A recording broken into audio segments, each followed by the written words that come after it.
Hello and welcome to Trial TV Live. I am the Squeegee of Justice. Thank you so much for joining us today as we are covering the sentencing of Tracy Nix.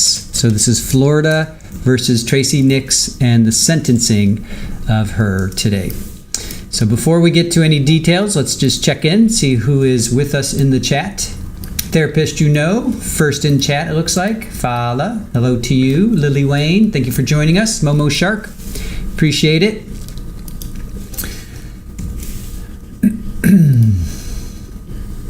Let's see who else. Oh, Monica C. Church lady has been behaving badly. Yep, we're going to have to, we'll talk about that. I have an article I'm going to read in a moment. Equinox, good morning to you. Brenda Mayer, hello, hello. Rachel, how are you? Julie Schwartz, good morning to you. Katya, hey, good to see you. Thank you for joining us. The Sense Hub, good to see you as well. Krista Limited Edition, you're still asleep, I know. It's early for you. I appreciate you coming in. Right on, Katya. 2 months. Sure, it's more like that. Glad to be here. Yes. Only fan, hello, lovely people. Yes, nice and early start today. Yep. Bellatrix, good morning. Thank you for joining us. Appreciate it. So let's revisit Tracy Nix because we covered this back in January, right? Okay, so she initially back in January. Well, let's see. Let me just kind of read through what. So she was on trial for aggravated manslaughter following the passing of her 7-month-old granddaughter, Uriel, right?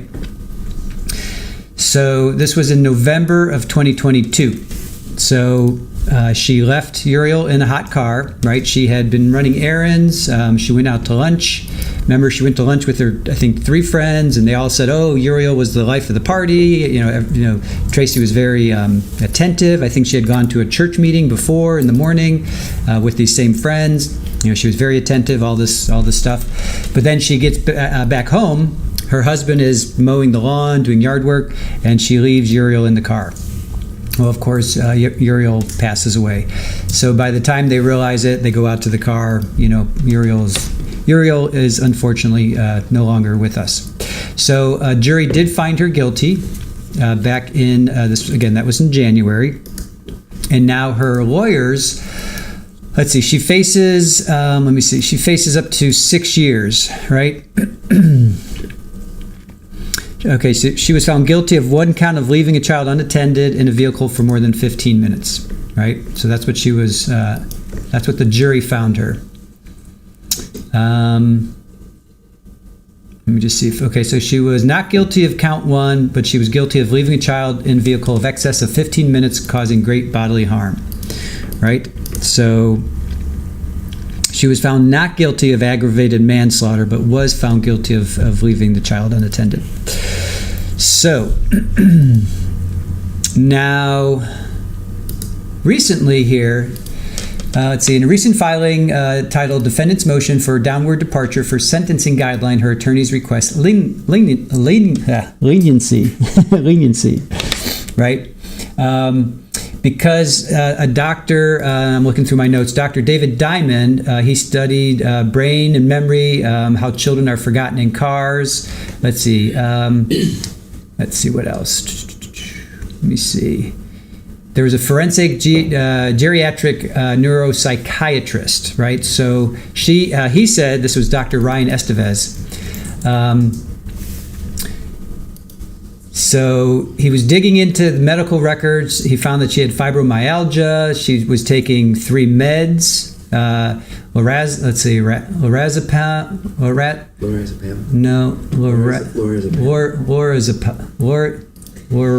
Is it lorazepam? No, I have it as lorazepma. Maybe I spelled that wrong. I'm not sure. I guess it's lorazepam. I must have spelled that wrong. He says these meds affected her alertness, her concentration, her mental acuity. Remember, she was let go. She was a principal, and I think she was let go. Well, they didn't really fire her, but they kind of had her retire or something like that. So it was all this kind of. She basically was starting to develop, some cognitive issues, right? So that's why. So now her defense is arguing that. The motion argues that the offense was committed in an unsophisticated manner and was an isolated incident for which the defendant has shown remorse. Now, don't forget, she was watching her grandson, and he wandered off into the family pond, and he drowned. So this is two kids. Unbelievable.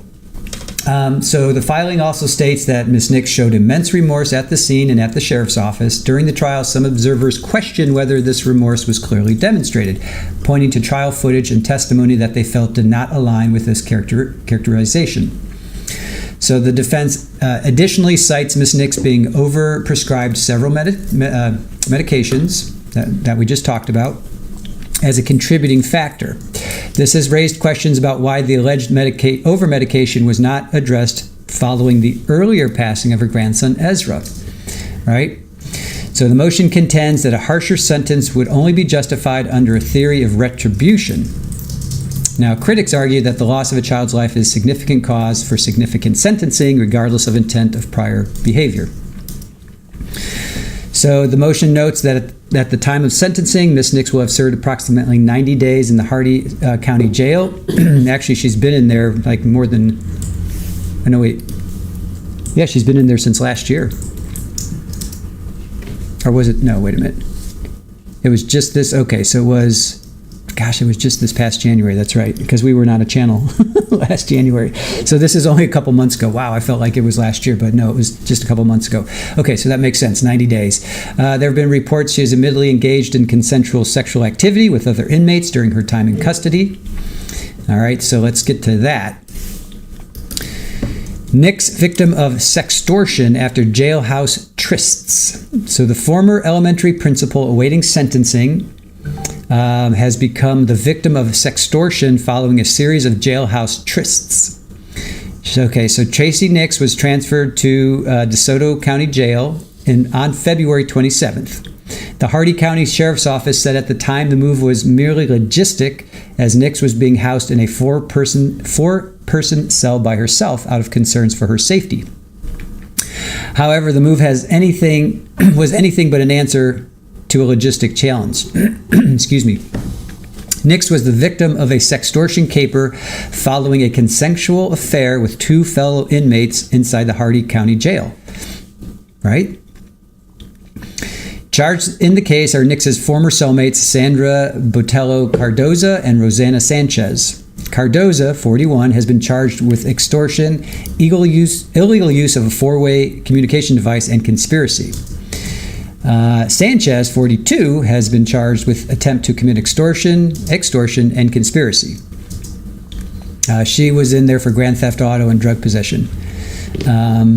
So Nix has been in the county jail since being convicted January 15th of leaving a 7-month-old Uriel in the car unattended. The extortion scheme began as far back as February 19th, when Cardoza and Sanchez allegedly engaged in a scheme to extort Nix by leveraging personal information about her sexuality. Nix, at Sanchez's request, allegedly wrote a love letter to her, which was later used as leverage. Sanchez, it is alleged, then drafted a fabricated newspaper advertisement portraying a romantic relationship between her and Nix. Wow. The backside of the fake advertisement reportedly contained a written demand for $1,000 to prevent the ad from being sent to the Herald Advocate. And I'm reading from the Herald Advocate, so it's going to be sent to them. So Nix, it is alleged, then contacted her husband, Nay Nix, and convinced him to bring $1,000 in cash to Cardoza's sister, Guadalupe Botella. The cash was handed off by Nay Nix in the sheriff's office parking lot. Despite the payoff, the alleged extortion continued. Of course, they want $1,000, then they want more. And here we go. Sanchez demanded an additional $10,000 from Nix on February 26th, with the threat that she would publicly expose her sexuality if she refused. Well, guess what? It's exposed publicly. If you want me to keep your secret, you're going to have to pay $10,000 more. Surprise! Sanchez is quoted in reports as saying to Nix. Nix declined, sparking a confrontation with Sanchez, who pinned Nix against a wall. Nix managed to escape and called for assistance from detention staff. Nix disclosed everything to detention staff at that time. Nix was then transferred to DeSoto County Jail the same day. According to arrest reports, Nix disclosed the full extent of the sextortion, including the details of the relationship dynamics in the cell between her and Cardoza and Sanchez. She confirmed that she had engaged in consensual sexual encounters with Sanchez, including at least one instance involving Cardoza. Wow. Nix reportedly described Sanchez as having different personalities that at one time offered a voodoo ritual for a fee of $15,000 to ensure that Nix's current legal issues would disappear. Man, this just gets more and more unbelievable. Video surveillance from the sheriff's office parking lot reportedly captured Nay Nix handing a white envelope to a Hispanic woman in the sheriff's office parking lot on February 19. Interesting, eh?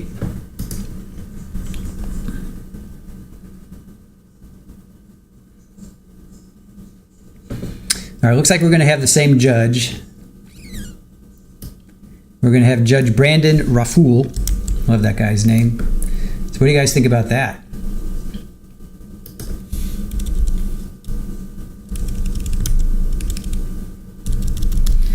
Hold on, let me just get over here and I'll get your thoughts. This is crazy, right? Hold on, let me get the feed here.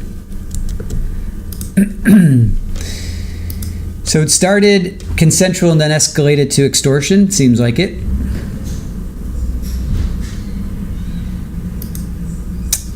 She is married. Abe, hey, thanks for joining us, Abe. Yeah, she's married to Nay Nix. Yeah, Rachel, I hear you. Yeah, Nay spoke at her trial. N-E-Y is his name, Nay Nix. Equinox, granny, not so granny-like. I know, right?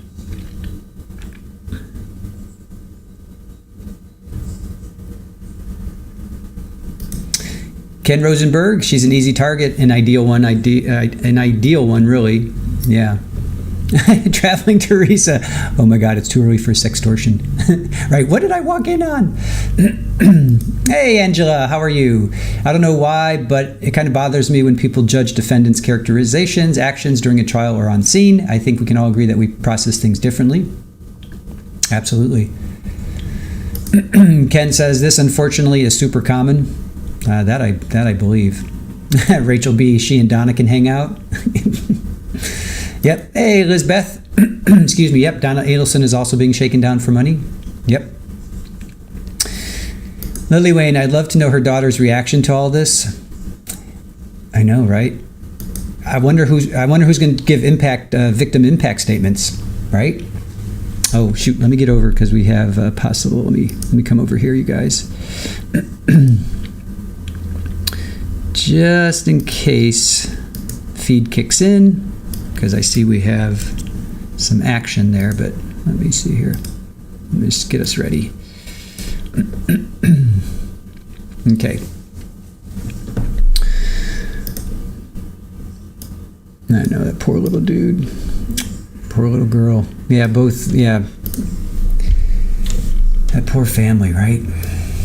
They do have more kids. I think they have, let me find, what are their names? I'm sorry. It's been a minute since we've covered this trial. Kayla is the mother, and let's see. I think the husband. Okay, so Kayla Nix was the mother. She lives with her husband and 2 children. So she has a son and a daughter. So Kayla is the daughter. I'm sorry, the mother, if you will, of the children.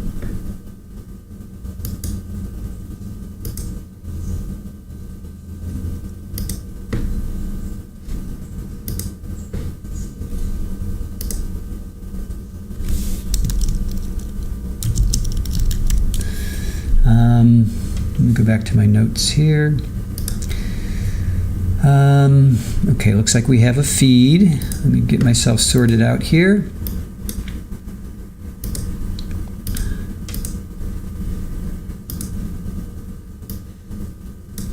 Okay.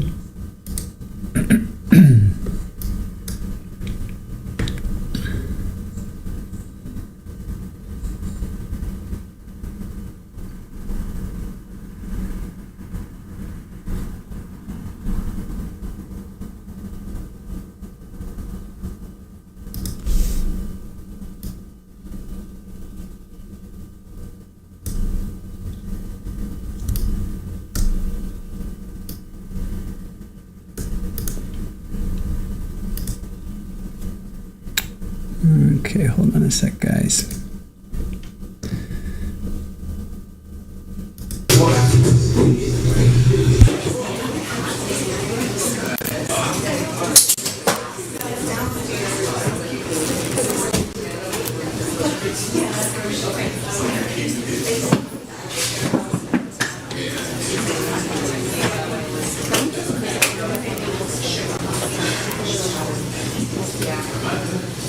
Oh, your call cannot be completed.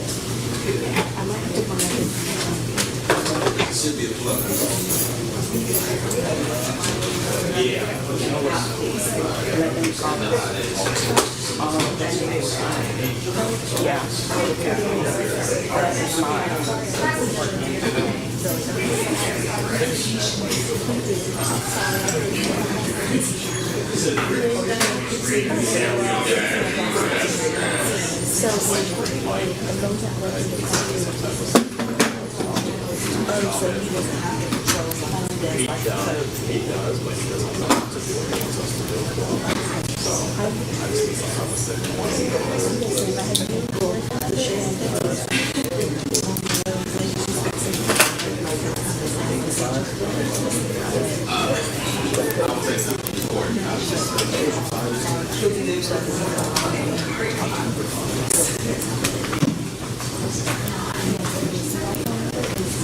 I'm hearing some popping audio-wise, guys, so hopefully they'll sort that out. I can hear that. Here's some popping. So hopefully they'll sort that out.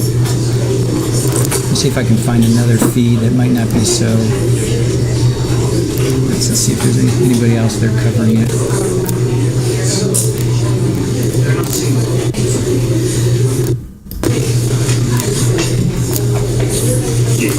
You hear that? You hear that like crackling?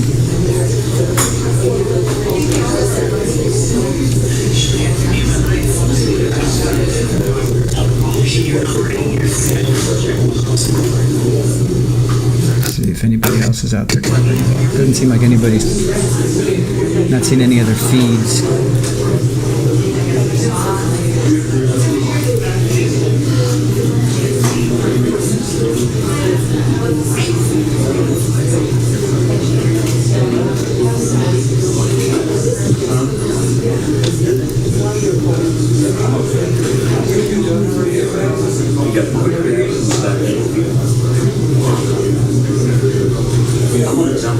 It seems like they fixed it. I don't hear that crackling anymore.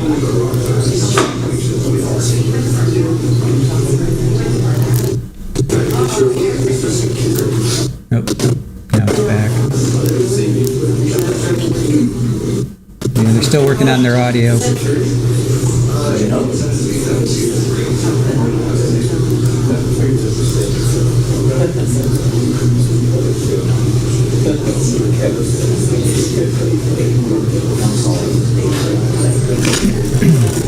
Be sure you hit the like button, you guys, as you come in. Appreciate it.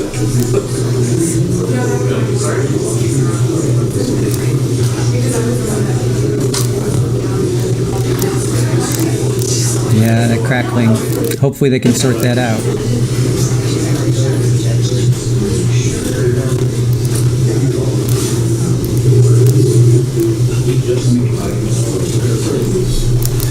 Seems like this is the only stream, so we'll stay here. Just have to deal with the crackling. Hopefully they'll sort that out.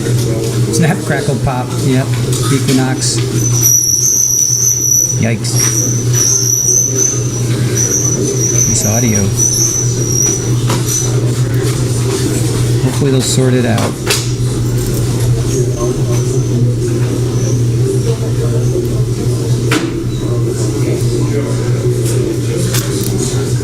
Hi, this is student for Florida University Tracy Nix.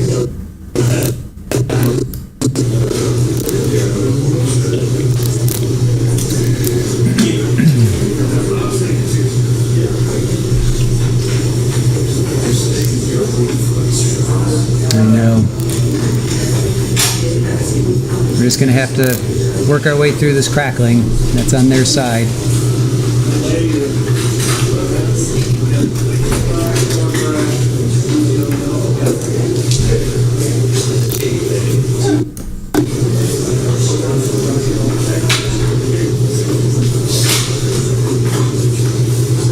Hey, Fire Girl, handmade by Wendy. Thank you for joining us. Appreciate it.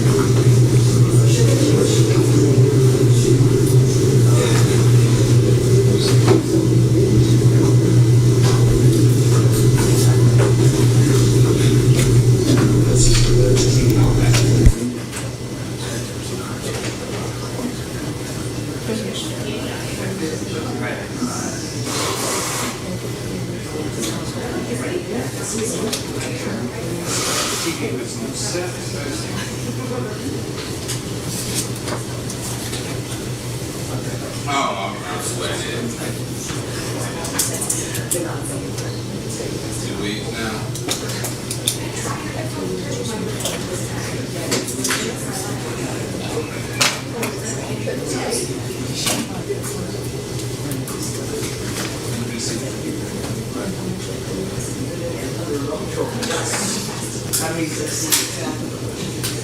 I didn't even have to do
Did they get it back on?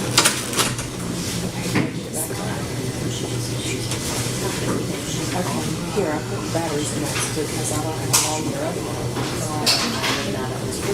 And she has two extra chargers.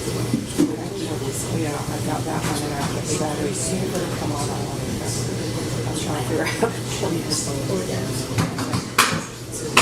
Sure it's on those. That's good. What's up?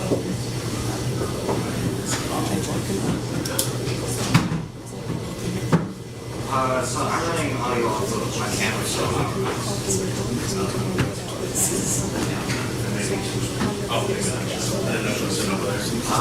currently just with one. I have working on the second one going.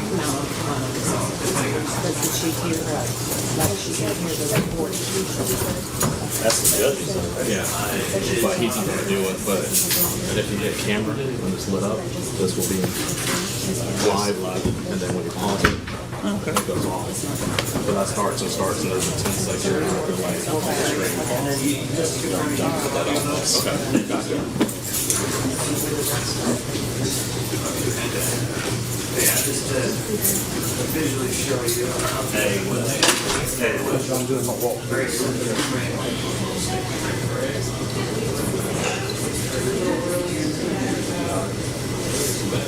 About 8 CDs.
Good. It's just this. Okay. Never mind then, but the shots are on the way. They just went to the wrong place.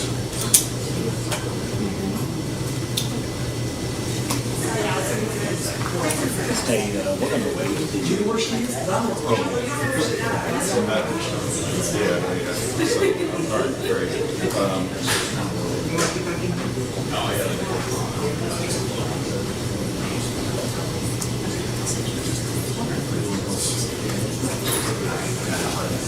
just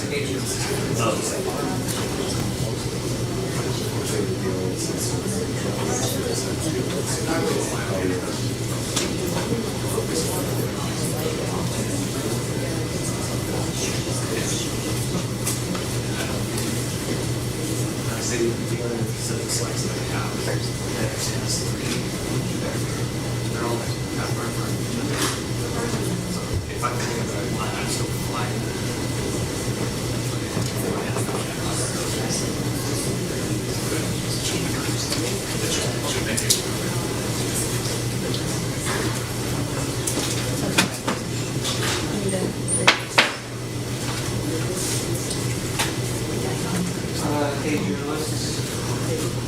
I'm about to see if this mic is working. Channel audio. You guys ready? I'm just gonna tap it. Got it? All right, cool.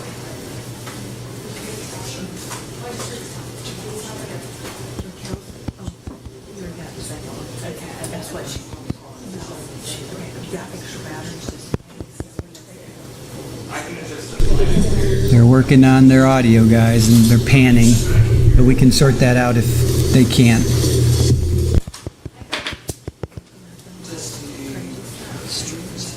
Testing, testing. Oh yeah.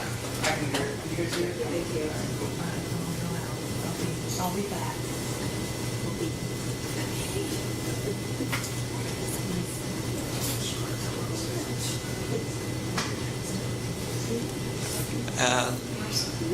For you guys on the live stream, I now have double audio, so channel 2 is a shotgun mic mounted to the camera.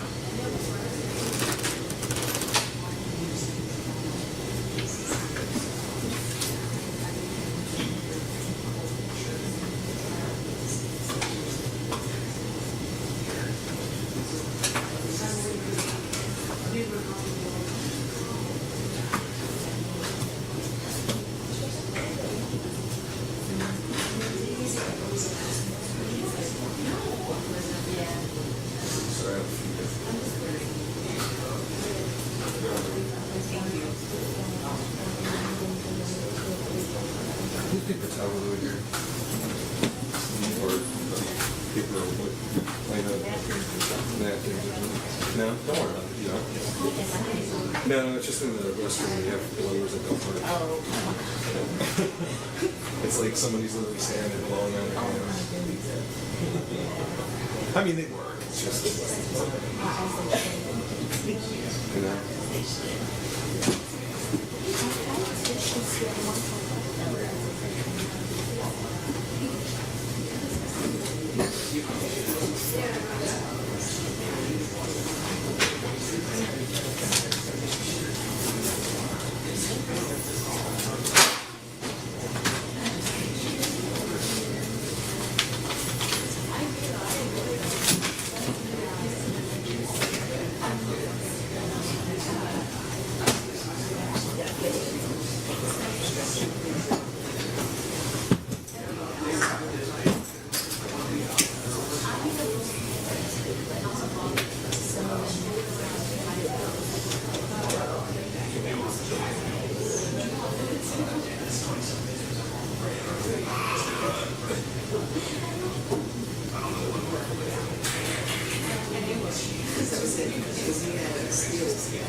Guys, we need you all to swap. Judge wants, jury, they want you guys to swap. Okay, swap tables.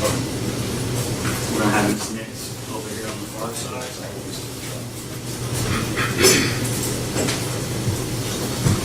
Sorry about that.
Testing, oh boy. Testing law and crime and court TV. If you can hear me, I'm going to now do a test from the witness stand, as this is my closest mic available to me.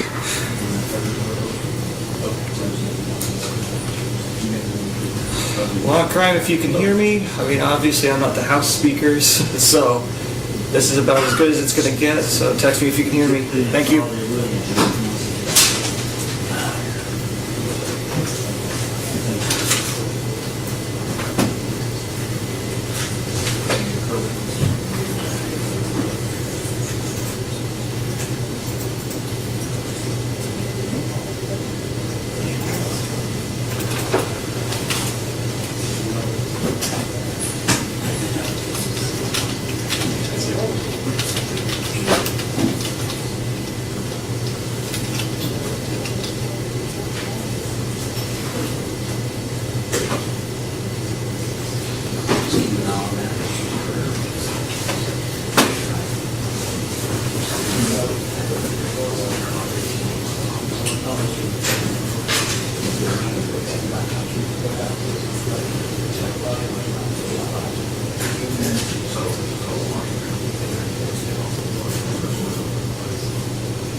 Alright, Court TV, you should be able to hear me from here. This is just another test. This is a mic attached directly to the witness stand. Should be much clearer for you. Text me if you can hear me. Thank you.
So I just want to welcome in all the new people coming in. Thank you for joining us.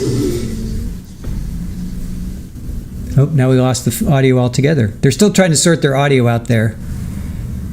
As you've been hearing them doing testing, now there is no audio. I wish I could text this guy and tell him what's going on.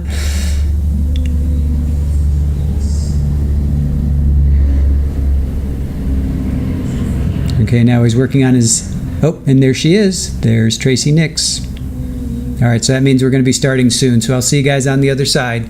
Thank you for coming in, everybody. Appreciate it. Hit the like button if you haven't already. Good morning, Queen Olive Ruth Ann. Good to see you. Angela Angelo, thank you for sharing. Abe, good to see you. Susan Bellatrix, Macy Combs, Julie Schwartz, thank you guys. Lisbeth, what we need is some more cowbell. That was good. Oh, can you hear Super Ball snoring? That's Super Ball snoring.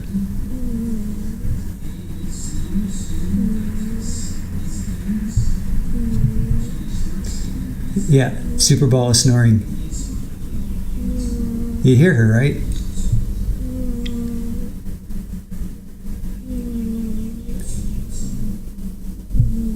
Let me come on, that's so cute. Frenchie's mom, hey, thank you for joining us. Shirley Roth, I know, you can hear her, right? Oh, Frenchie's mom, you were timed out, sorry. You got to be careful with the emojis, but appreciate you coming in hot. Hey, real happy. Hey, Alice. Ohio Palm Mom, kitty snores. Oh, now she stopped. Oh, she's back again. Pammy, you can hear. Hey, Pammy. You hear Super Bowl quite loudly? She's so cute. All right, I'll see you guys on the other side, or I'll let you listen to Super Bowl snoring. Hey, Willow Johnson, hello to you. She's adorable.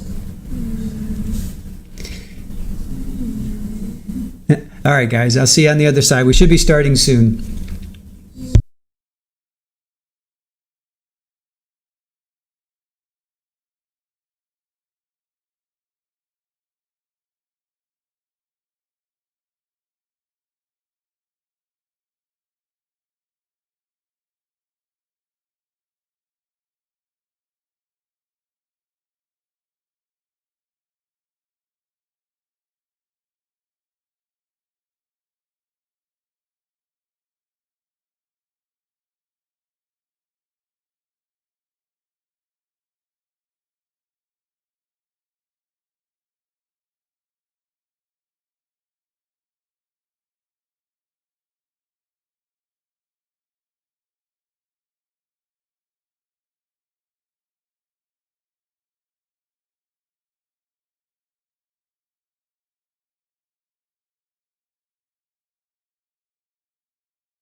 Turn the mic back on.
That's Super Bowl for real.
Anyone having business before the court, please raise your right hand to testify if you're going to testify. You solemnly swear or affirm the testimony you give before this court will be the truth, the whole truth, and nothing but the truth, so help you God. All right, lower your hands. Thank you.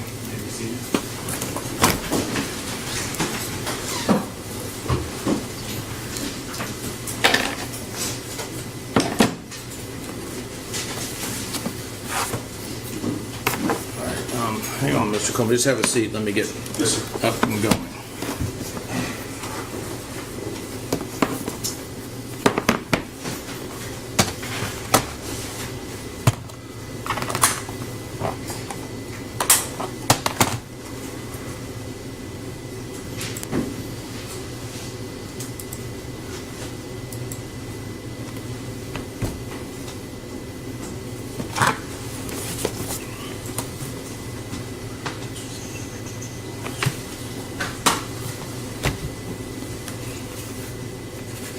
All right, good morning, everyone. I'm Judge Brandon Rayful. We're here today for the state of Florida versus Tracy Nix sentencing. It's a docket CF 22-289. Please announce from the state's perspective who's here for the record and the defense's perspective, please. Tim Coleman on behalf of the state of Florida, Your Honor. Pleasure on behalf of the defendant, as well as Joel, as well as you. All right, thank you. Is the state ready to proceed? We are, Your Honor. I would just, if Your Honor would indulge me for a moment. Following, this is obviously a very emotional time for a lot of the people that are present here in the courtroom. Following the trial, some things were brought to my attention that might be problematic as far as actions after the trial. I'm going to address And I that. would just ask the court to instruct those in attendance that there is a certain level of decorum that the court expects, and there could be consequences should that decorum not be observed. All right, here's what I'm going to tell everybody. But first, is anything from the defense you need me to go? That's right, totally agree. All right, so here's this. Every court proceeding, you're to act professional. Whether you like what I do, dislike what I do, like what Mr. Fletcher says, dislike what Mr. Fletcher says, like what the state says, dislike what the state says. Every spectator in this courtroom will act professional. There'll be no outbursts, only professionalism, no matter who you are. You will not provoke or antagonize your fellow court attendees, or you will be removed. Act like a child, you will be removed from the courtroom like a child. Act like a professional and an adult. If you cannot do that, please leave the courtroom now. Tracy Nix was convicted by a jury of count 2 of the information, leaving a child in a motor vehicle in excess of 15 minutes for serious injury to urial shock on November 1st, 2022, contrary to section 316.6135. We're here today because 7-month urial shock was severely injured and died, and Tracy Nix is to be sentenced for a conviction for leaving urial shock for over 15 minutes in a hot car that directly caused the baby's severe injury and death. So at this point in time, we're going to begin with the proceedings. State, are you ready to begin? Yes, Your Honor, and thank you for the earlier instruction. Go ahead, sir. Your Honor, at this time, would you like to hear from the state's witnesses that are going to testify as to sentencing? Yes. Okay. I'm sorry, Your Honor, this is the first time I've appeared before Your Honor for sentencing. I wasn't sure there were... No, you're fine. At this point, Your Honor, the state would call Mr. Drew Schock. And where would you like? I'm going to have the clerk swear everybody in. So the first will come to the clerk, and then he can either stand, he can either sit in the box, or he can stand at the podium. It's entirely up to you. Wherever you want to stand or sit. And if you're going to stand, we're going to have you stand right there, okay? But you got to swear in first. Please raise your right hand. Do you solemnly swear or affirm to tell the truth, the whole truth, and nothing but the truth, so help you God? I do. Thank you.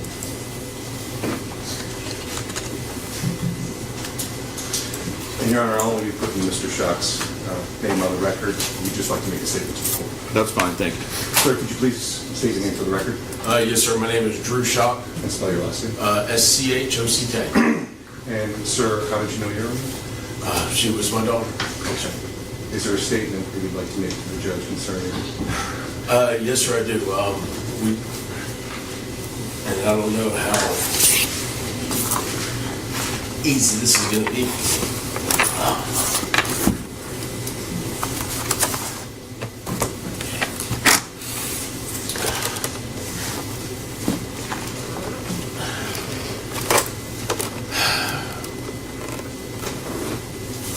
I supposed to come up here and really explain to you about my child. We've been doing this for the past 2 years. It's been tough on my wife and myself and our son, and now we have another daughter. And, you know,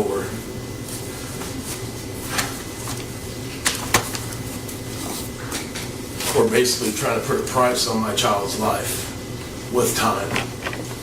And I had all these notes and everything, and I'm up here now, and I just, but basically what we're doing is we're justifying my child with time served in prison.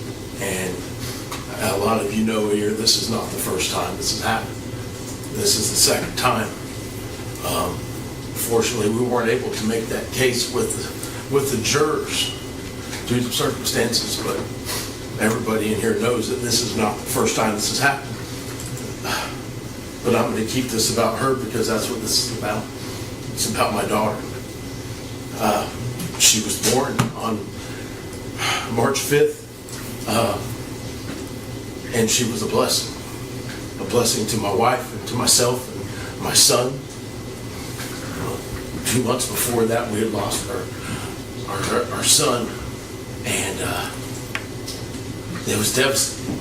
My wife was 6 months pregnant with our daughter during that time, and it was really hard for us because she was trying to take care of our daughter, who was, 6 months pregnant, and trying to grieve for our son. And when our daughter was born, she was born into grief. But she was a blessing. She kept us because we were looking forward to her. Despite everything that was happening, we were looking forward to her taking away a lot of that pain. And she did.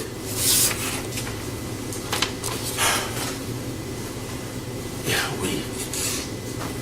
we protected her more than you could imagine. As parents, when you lose a child, you become helicopter parents. You think about all these scenarios. So let me watch over her, let me protect her from this, because you have this living in the back of your mind with our son. And we were very diligent and vigilant with her. My wife and I actually got together when our daughter was born, and we set parameters because of what had happened prior. We told ourselves and said, look, once she gets up to where she can move and walk, we're going to go ahead and restrict her from this location because of past circumstances with our other son. We were nervous about her getting out and around, and when something like this happened, you recede all the way back. You want to protect everything. You put fences around it. We put fences around our oldest son. We wouldn't allow him back over there because of the situation here.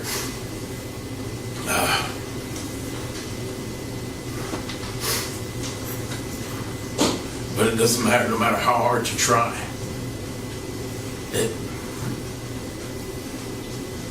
There's just some things that you don't think about. And we, as parents, have to live with that for the rest of our lives. Like I said, no matter what we do or what we say, I'm always going to feel responsible because these are my children. I am responsible for them. So we're going to carry this, and I'm always going to think about what ifs, or if I wish I would have done this or done that, or if we would have known details about the prior one, if we would have.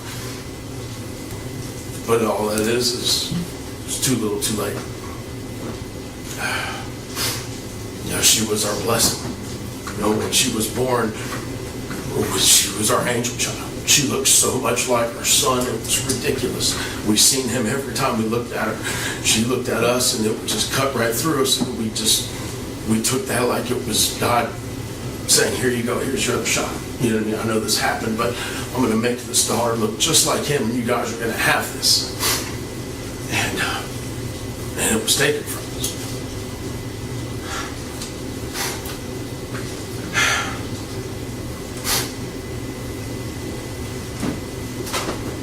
it's tough.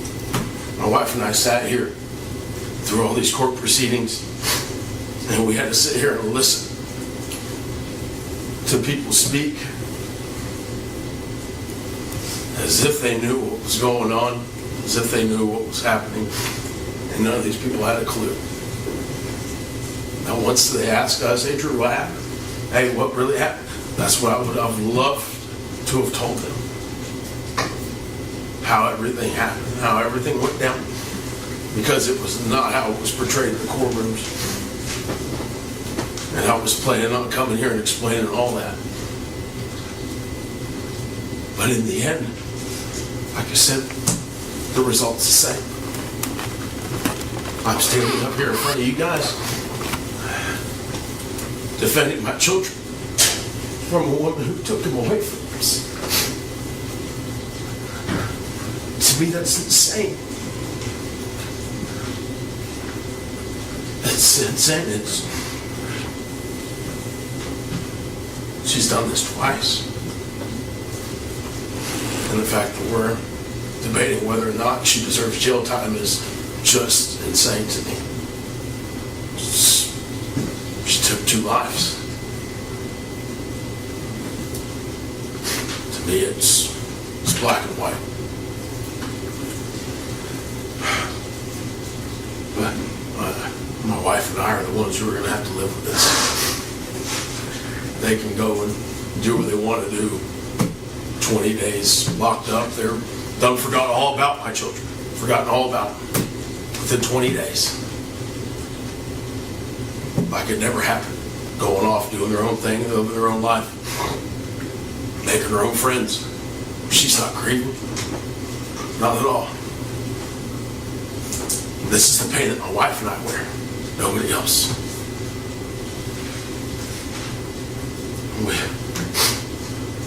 We're here for justice. That's what we're here for. For the memory of my kids. I just ask the judge, don't let this be in vain. Because I got a son who still asks about his sister, who still asks about his brother. And as parents, we still haven't told them. But now my son's asking me what happened. And as a parent, that's the hardest thing. Because he's wondering, Dad, why'd you let it happen? I tell my son, I don't know. We didn't see it coming. We didn't expect it. We didn't think that this would be something that would happen. Not once, but twice.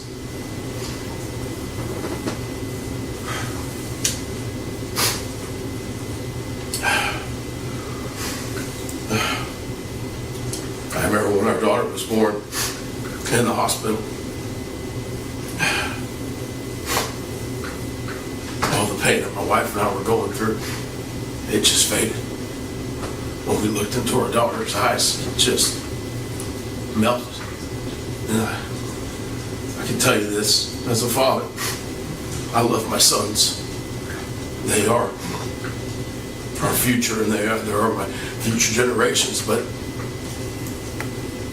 I remember looking into my daughter's eyes as a father. This is so much different. The love a father has for his daughter, I can't explain it. I'm not saying it was, I love my daughters more than my son, but God, she could wrap me around that finger so fast. My son, I tear his butt up, when he's doing something wrong. I remember my wife went to try to get on my daughter over something silly. It wasn't nothing. It was, she was being, and when she said, I remember coming almost unglued just because it was Daddy's girl. And it wasn't nothing major, but I don't ever remember doing that with my sons. Like I said, with my daughter.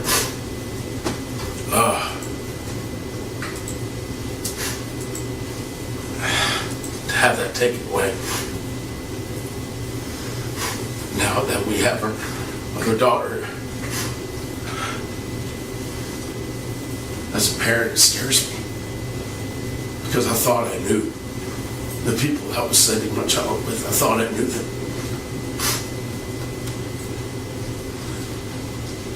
So much was kept from us. If we had been made aware, we would have made other arrangements. If we had been made aware of the medications, if we had been made aware of, we would have done things differently. And I blame myself because part of that was just wanting to really believe that she was different. I didn't want to tear apart a family after going through so much with this. I didn't want to destroy this. This is my wife's family. And like I said, they had their house dedicated for kids. They had a room set aside especially for kids. And I didn't want to take that from my son. I wanted my daughter to have that. Now that's pipe dream.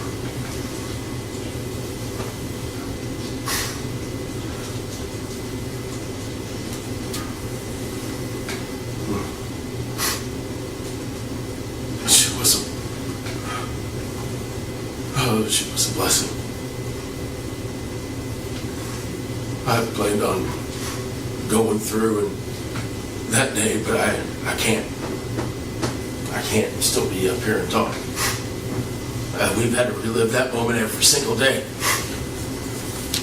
Every time it's in the paper, we have to relive it. Every time it's just so for me to sit up here and talk about that day. I'm not. Everybody was familiar with what happened.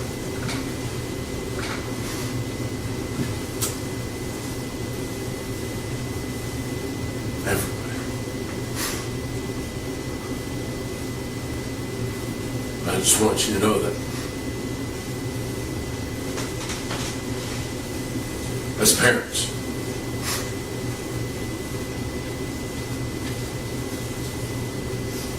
what would you guys do in my position as a parent if this happened? Not once, but twice.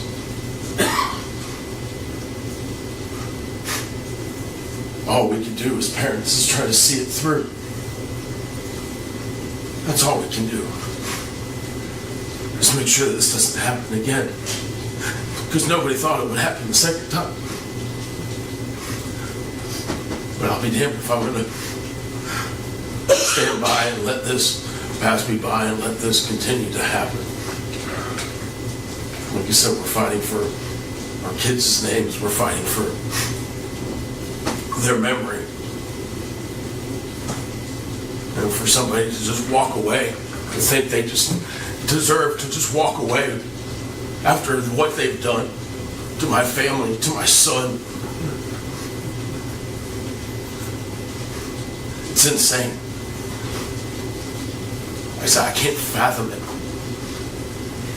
To be able to do this to some kids and act like it wasn't your fault, like it was.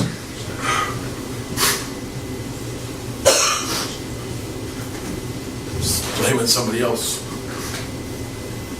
Not once have we got an apology. Not once have they said, Drew, I'm sorry. I'm sorry for what we did to your family. I'm sorry. Not once. Because from any of this,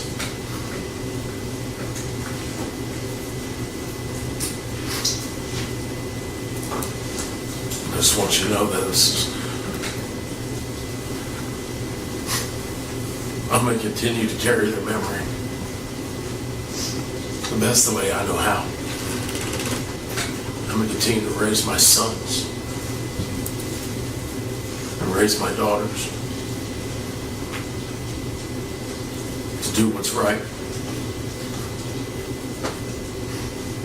to be God-fearing children.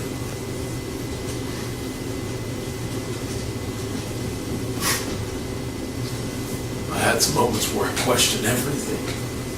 Well, when you go through stuff like this, you question everything.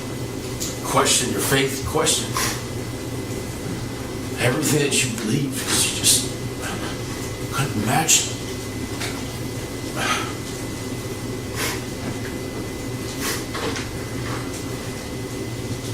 And through that, you just, God brings you a daughter like we have now, Adrian.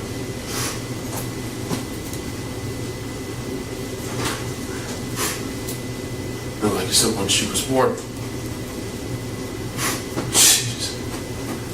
she looks just like my son and my daughter. It's the craziest mixture, but I see both of our kids in her now. And it's hard for me to still question everything, because in the strange way, God has a sense of humor. He gave me what I lost and put it in this little girl who has me wrapped around her finger. And right now she's about the age that we lost Uriel. And I see her, and I see my daughter and her. I think about that accident. I think about how you can do that. We live in Florida. It's hot all the time. I know everybody knows it. You leave your car parked in the parking lot for an hour. You go to get in it. You imagine how fucking hot it is in that car. You get in, you go to the grocery store, 30 minutes.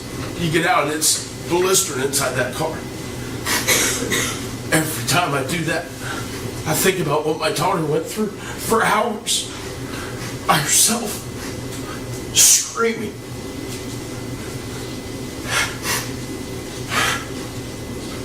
I can't not think about that.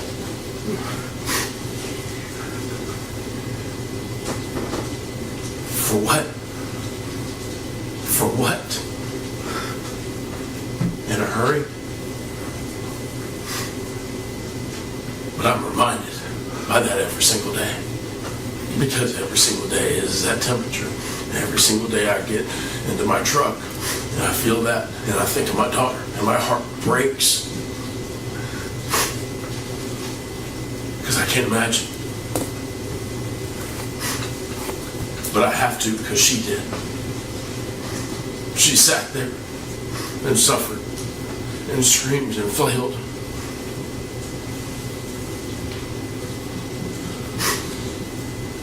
We had already gotten to the scene. Everything was packed up. We went to the hospital.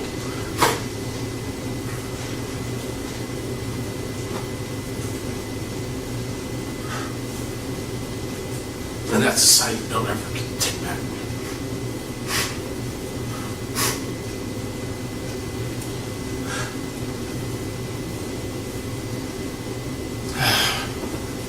Something you don't ever unsee.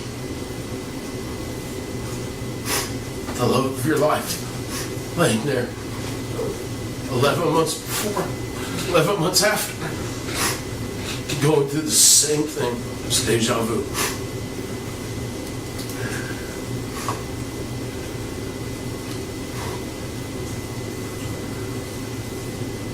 So Judge Adam, as a parent,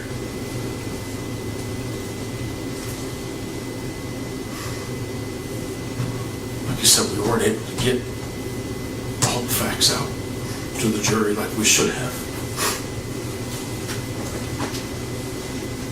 Because nobody in their right mind will let this happen twice.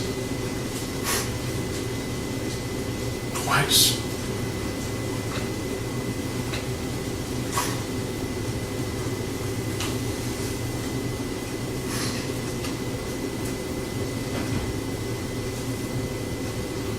So we just asked that you would just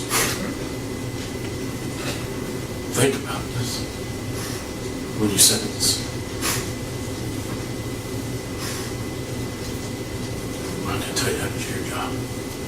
I do. All I can tell you is that this is something that we will have to suffer with for the rest of our lives. My son no longer has a brother or a sister. Take it away.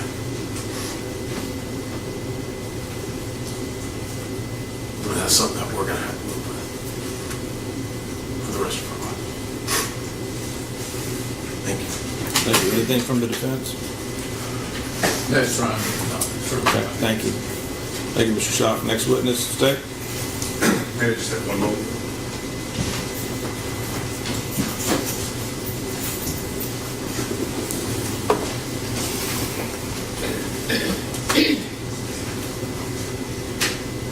Your Honor, the statement called Taylor Nix shot. Okay. Ms. Nix, you're welcome to sit again in the box or stand to swear in with the clerk, please. Please raise your right hand. Do you solemnly swear or affirm to tell the truth, the whole truth, and nothing but the truth, so help you God?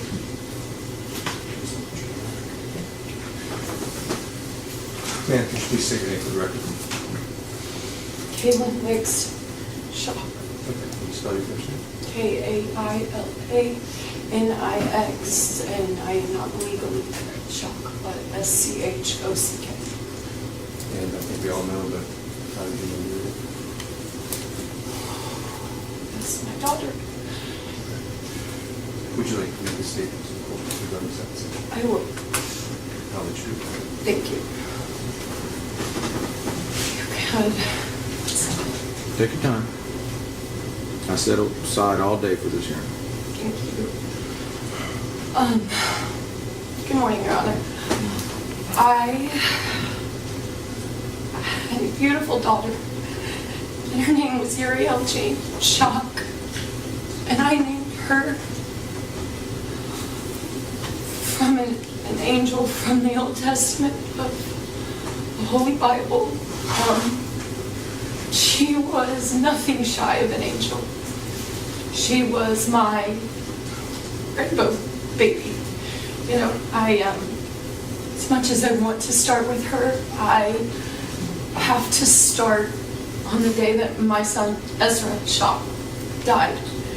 And I have to start there because I received a phone call from my husband screaming about my son, and I was unaware of what was happening. And I got into a vehicle and I flew as fast as one can fly to 1478 Kaysen Road in Wauchula, where I called my home for a large majority of my life. And on my way there, I was very careless in driving.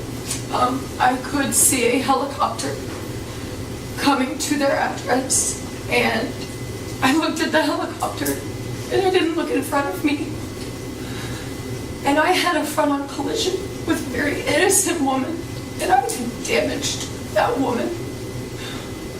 And I want to publicly say that I am deeply sorry to that family, because I caused them harm in that moment, and I would like to take a moment to acknowledge that and take ownership of that. But that woman isn't the only woman that I damaged that day. I was 6.5 months pregnant with my daughter, Uriel. And in that car accident, I had a placental rupture. I totaled my car. I bailed out of the passenger window with all the airbags expelled on me, climbed through the glass, barefoot, took off running down the street to 1478 Kaysen Road. And I was so stricken by grief with Ezra that I already had put her in danger due to one circumstance. And as I laid there in Tampa General with my son, I demanded an OB team come down to the NICU to sit with me, because I could not leave my son, but I could not harm my daughter anymore. And I sat there for what felt like weeks, but I'm aware that it was less than 24 hours. We decided that my son was brain dead, that he had realistically died. at my parents' home and I had revived him. And so I lay there with my husband in my bed and in his bed, 6.5 months pregnant with Ezra's sister, while we took him off of life support and held him next to Uriel while he died. That was the closest they ever were together on this earth. Was her in my stomach, harmed by me.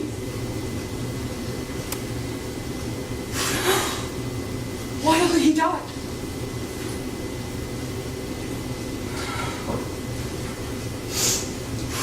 I had my daughter on March 5th.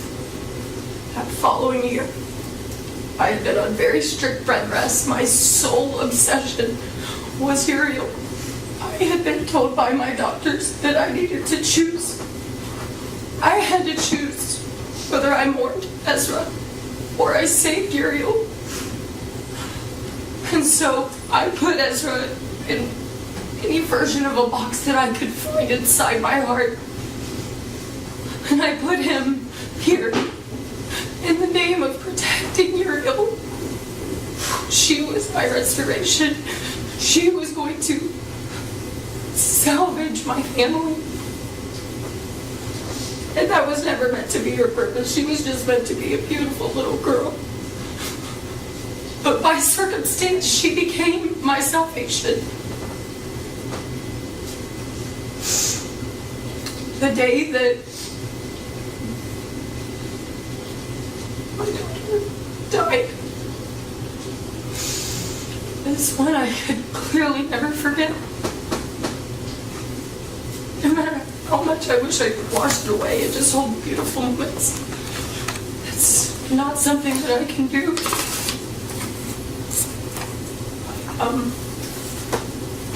Had a family friend at my door to tell me again that my child was dead, and I screamed at him, "Why are you telling me about Ezra? Why are you here?" And he said, "No, Kayla, it's your daughter. This man I've known my entire life was there to say to me again that I was going to bury a child the day that I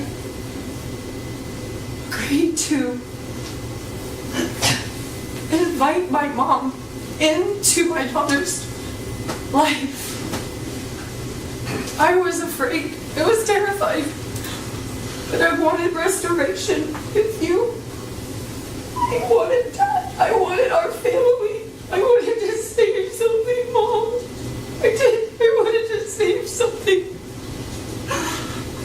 And you went. And I don't sit and believe that this was an intentional act. I wore this today. You and my dad gave me because I'm still your daughter. I'm still your daughter. And nothing is changing any of this. I still love you. I hate this. I hate that I have to choose. But you know I had to. And it doesn't change my heart.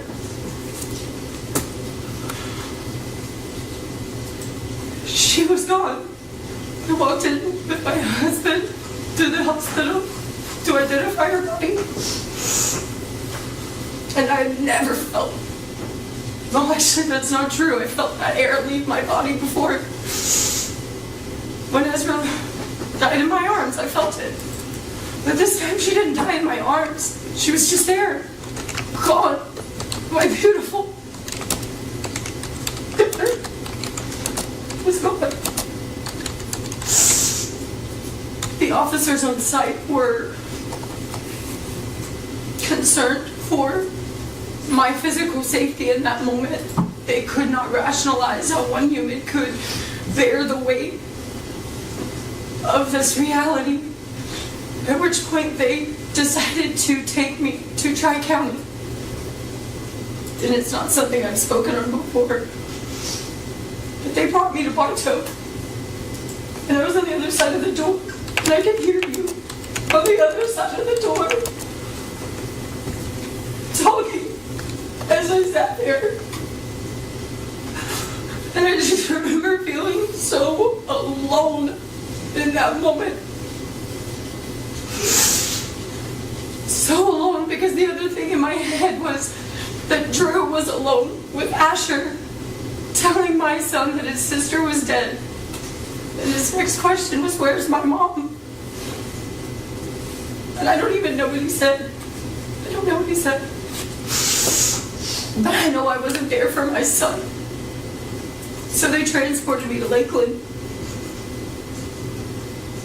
They didn't have room for me there. I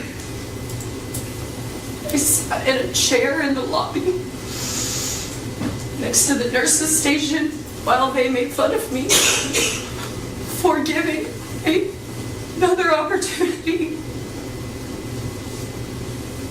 to the person who had already taken so much. And the entire night I didn't sleep, and they talked about me.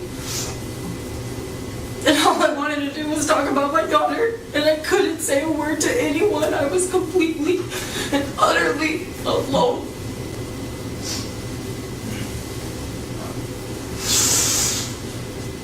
And morning I was exposed to horrific things.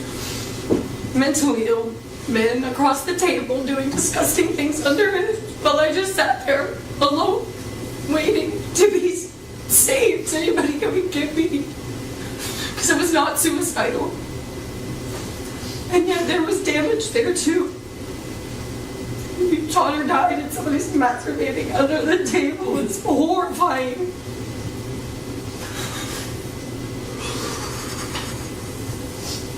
And then this court proceeding began. And all I ever wanted was for it to stop. I just wanted this to stop. I wanted this to end. But I had to seek justice for my daughter and my son because I had already been forced to choose. The day we came here, I knew I was forced to choose. And I am not a mom that is going to sit down and care about my feelings as someone's child more than my God-given role as their mom. All of these decisions are things that I find suffocating. I have felt nothing shy of cornered for 2.5 years, with the only move to make is to stand up and say my children's names, say Ezra, say Uriel, say they deserve better than this, because they did. Beautiful children, children we prayed for, longed for, and cherished. But I wanted to salvage my family, and I thought that was something that could be done, because I still love each of them so dearly. It makes this so gutting. It just eviscerates me to stand here. But this court process has been skin thickening. As we've gone through, I have had to find my strength and find my voice and find a way to survive this. Survive what my children went through. My son is now 6, his name is Asher. And he asks for Ezra, he asks for Yuri, and not long ago he sat down and he just said, I didn't realize they were really dead. I didn't know that they were really dead, that they're in the ground and they're dead. And a handful of days later, he came home after going to a ball practice. He had seen a newspaper and spelled out the words on the newspaper, and it was a very recent one. And I certainly did not define those words for him, but he asked me why his grand was on the cover of the newspaper. And that was the first time he did not have a way out. Because I had never told Asher. I never told him. Because I don't want to. I don't want to. He loves you. He loves you. He loves you, Dad. He loves you guys so much, and y'all's presence are missing from his life in a way that I didn't get a vote in. And it's caused more than just my dead children, which is so heavy. It has caused my relationships with my family, my parents, my extended family. I've never felt so alone. Ever. But it isn't about my feeling. It is about what I know. And what I know is that my son drowned on a very cold day in their pond, and he drowned alone. And I know that my daughter died on a scorching hot afternoon, alone. And I had to step out of the courtroom during the trial while they described those details, because I don't feel mentally capable of hearing those more than the times I had already heard. But that absence in that room in that moment did not lessen our presence there. We have a son and a daughter that we have to go back home to. And so yet again, we stopped and we had to choose our living children. For my daughter Adriel, 17 days away from outliving her sister. So I sit and I hold my daughter, and I wish that she knew her family. And I look at her, and I just see the beauty, and I'm humbled by God's mercies. That He's renewed, and the blessing He's given us to move forward. But it's impossible to not see my son, to not see my daughter. And as it relates to the sentencing, I've said this before, and I hate it so much, but as her daughter, I don't want any of this. And as their mother, I beg you to honor my children's deaths. It doesn't lessen my love for my mom. It doesn't lessen my love for my father. It doesn't lessen any of it. But as I've had to explain to my son, there are times where things happen and they're not on purpose and no one meant harm in those moments. But there are real consequences. And this is a moment that I struggle to say that. Because I just want some version of family that I've lost. Family my children have lost. It's not coming back.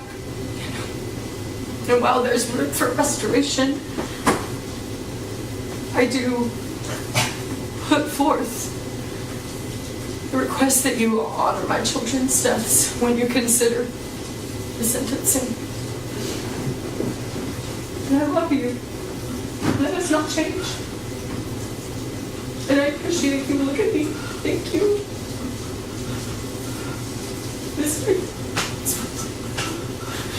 Thank you, Your Honor. Thank you. Any cross? All right, thank you, State. Next witness. Thank you, Ms. Johnson. I do.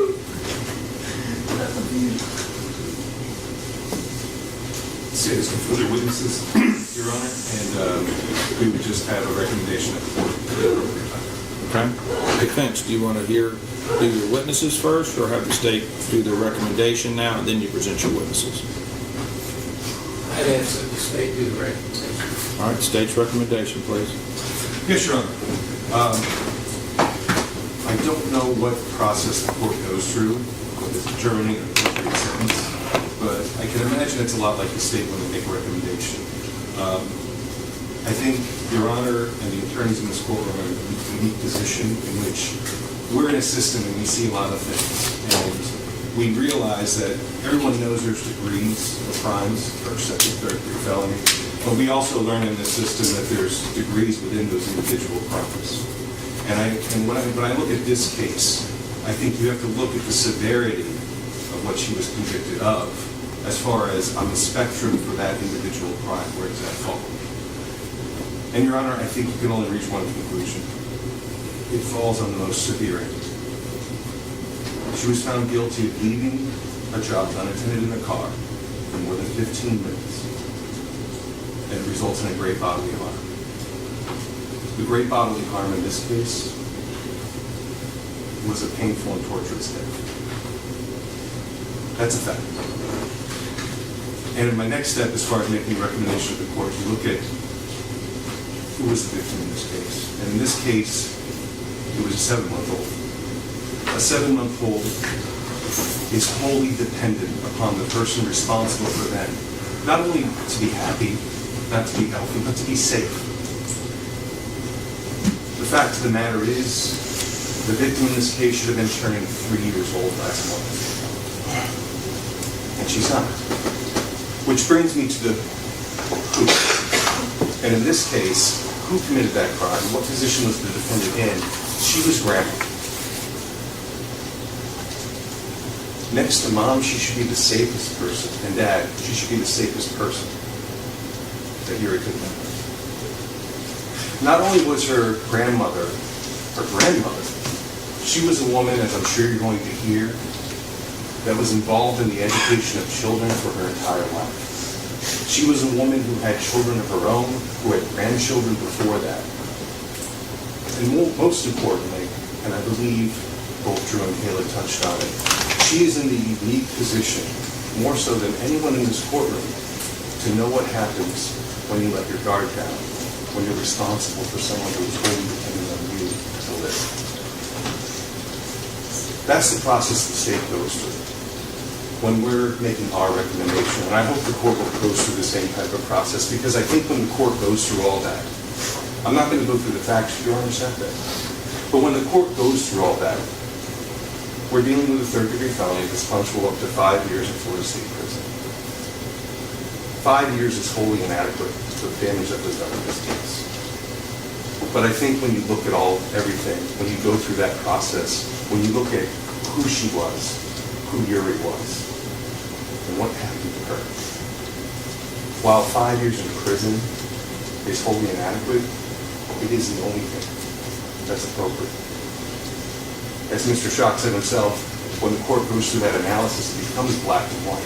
And I think the only thing that is appropriate for this court to do in this case is to sentence the defendant to 5 years before the sentence. All right. I have your score sheet at 44 points. Defense, before you begin with your witnesses, do you have any additions, corrections, or deletions to the score sheet? Your Honor. Okay. State, I understand the score for severe injury is 40 points as opposed to death. And I think you're doing that based on the Brown v. State case 24 Southern 3rd 562, which cites to 3.704D9 that says victim injury must not be scored for an offense for which the offender has not been convicted. Since the manslaughter charge was acquitted, you're not scoring that. Is that correct? Your Honor, I think you went ahead and pulled exactly what I looked at before I submitted the case law. Additionally, Your Honor, because the legislature didn't put death or serious bodily harm, I think the verdict on the first part kind of determined what was appropriate. Correct. Instead of a 124-point sentencing score sheet, it's a 44-point sentencing score sheet. Yes, sir. Okay. All right. Defense, you agree with that? Yes. Thank you. Defense, please go with your, whichever one you start with. Call Nate Nix. Okay. Mr. Nix, come on up. Again, any defense witnesses can either go from the podium or the chair. It's entirely up to y'all. Just take a seat wherever I stand. Do you solemnly swear or affirm to tell the truth, the whole truth, and nothing but the truth, so help you God? I do. Okay. He prefers to stand here, Judge. That's fine. Entirely up to y'all. State your name for his own record. None, nay, Nix. Okay. You're Tracy Nix's husband, obviously. Yes, sir. You heard testimony of your daughter and your son-in-law. Yes. Okay. After Uriel was born, how often did you keep her? Depending on the week, depending on what Kayla and Drew needed, we were keeping her anywhere from 2 to 5 days a week. Okay. All right. And you've heard them talk about the first child. You were there, we've gone over that, we've had a ruling on that. And I know you testified that Tracy and the baby were asleep and you slipped out and went shopping while they were asleep. Regarding the board. Yes. Okay. Did you, or to your knowledge, Tracy, try to keep any of those details from them? No, we did not.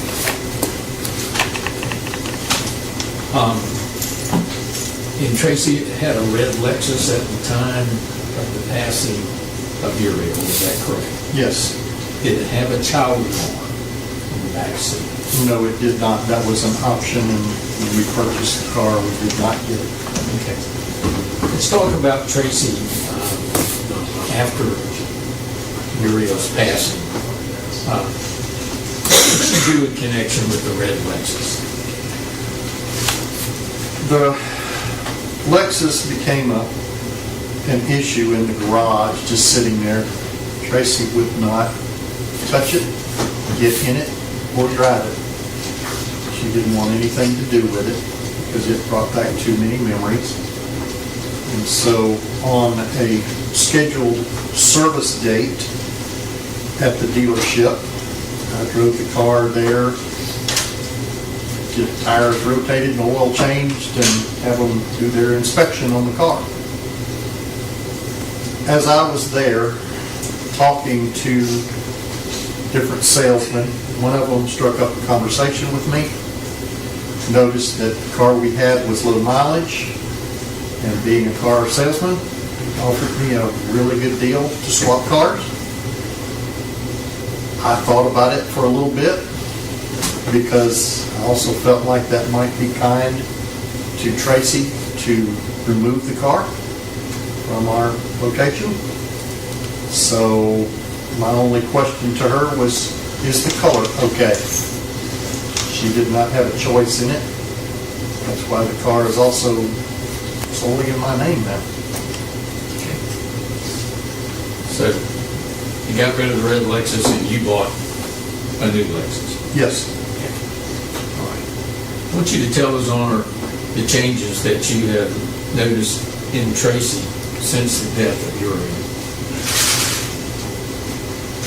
Tracy mourned in silence, more at the house, more away from people.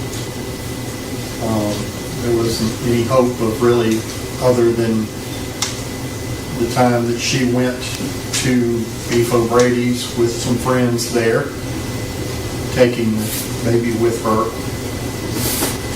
After that, there was no hope for us to really go anywhere in town to eat.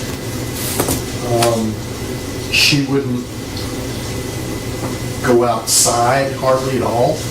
She used to love to do yard work. She'd spend hours online, and sometimes she would take a bath for days. You know, the days seemed to run together. Her eating habits changed over to Oreos and ice cream. She didn't care what she ate. And she wanted to, a lot of times, she didn't want to come to the other end of the house, you know, where the dining room was, or, you know, where we had just a casual table. She wanted to eat in bed. She did not want to get up. She suffered. I hope this wasn't intentional, but social media and the news media were brutal, and a lot of the information that was posted was totally incorrect. They didn't have the full story, or they only had enough to make it sensational. Her sleeping habits were all over the road, but she got to where she'd stay awake till 1 or 2 o'clock in the morning watching TV or surfing the internet, and then as soon as she woke up at 7 or 8 in the morning, TV had to be on again. There were also one vivid part that I really noticed, and it affected me also. We had no holiday celebrations in our home for 3 years. No Christmas decorations, no any other decorations. The only celebration we had was before Yuri passed. We would have family dinners at our house that Drew, Kayla, and children were invited to and brought to, and we tried to celebrate his family. But of course, we haven't done that since.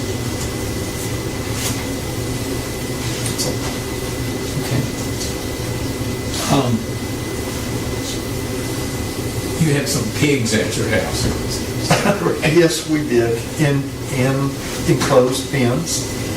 Our other 2 grandsons had 4-H and now FFA pigs that we allowed them to have at our house because, of course, we were further out in the country and they were able to come and work with them, clean up after them, feed them, water them, and on occasion, the boys would want to go fishing in the pond or want to do stuff.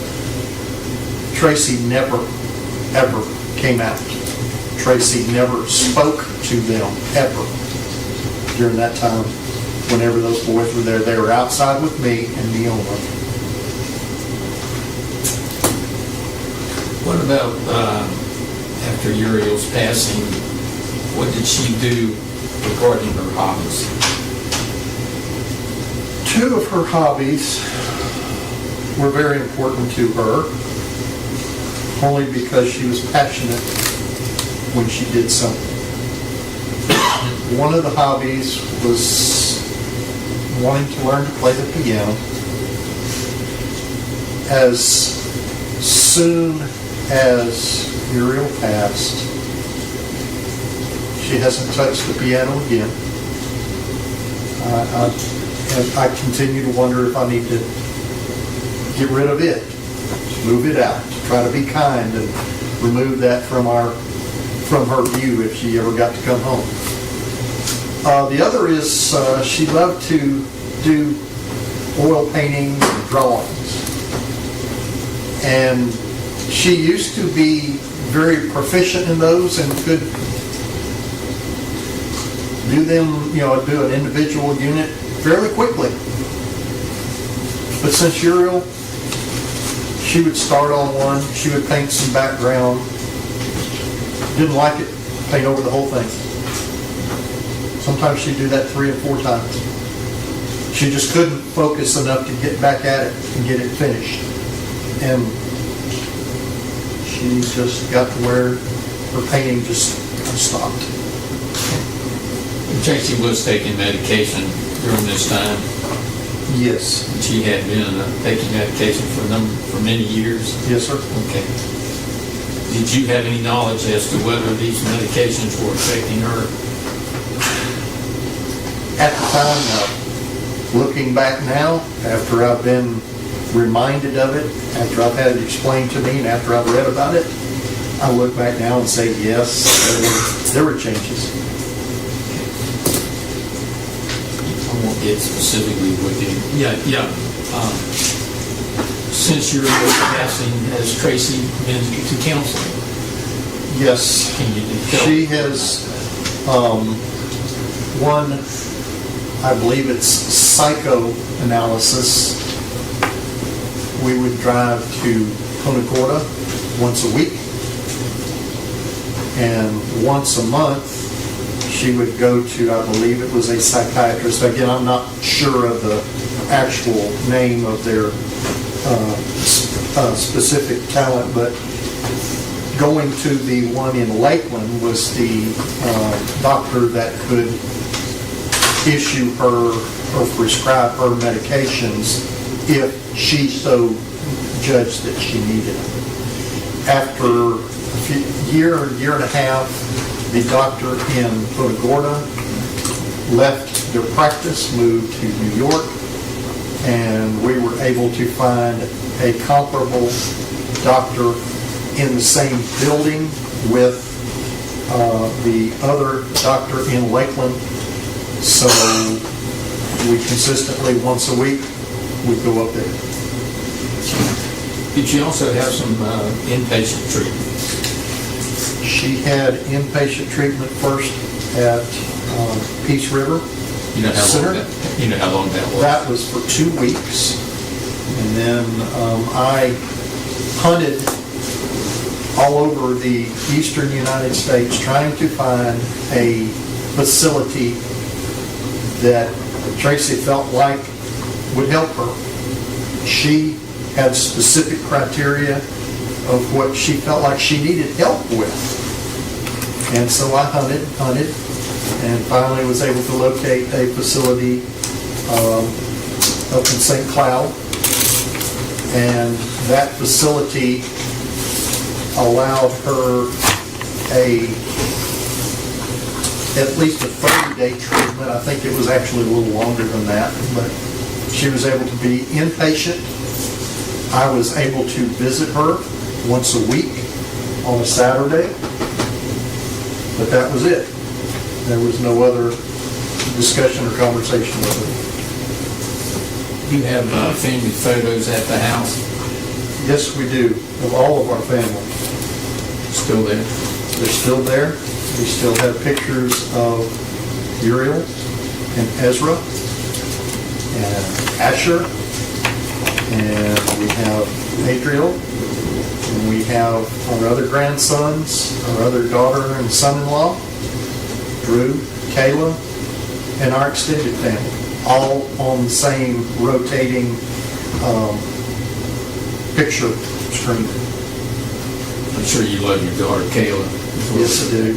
And it has been difficult to follow the direction of the court that we not talk. I've tried to go to visit with Asher some. We've tried to remember every birthday every time for both Asher as well as Kayla. Kayla, I'm sorry, Tracy loves her Yes. kids and her grandkids also. Yes, Sure of that. very much so. Thank you. Any questions by the state? No, Your Honor. Thank you. Next witness, Mr. Fletcher.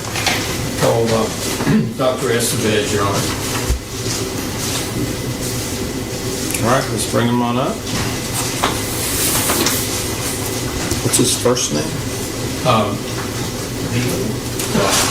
Is that correct? Please raise your right hand. Do you solemnly swear or affirm to tell the truth, the whole truth, and nothing but the truth, so help you God? I promise. You better sit. You better sit, Your Honor. That's fine.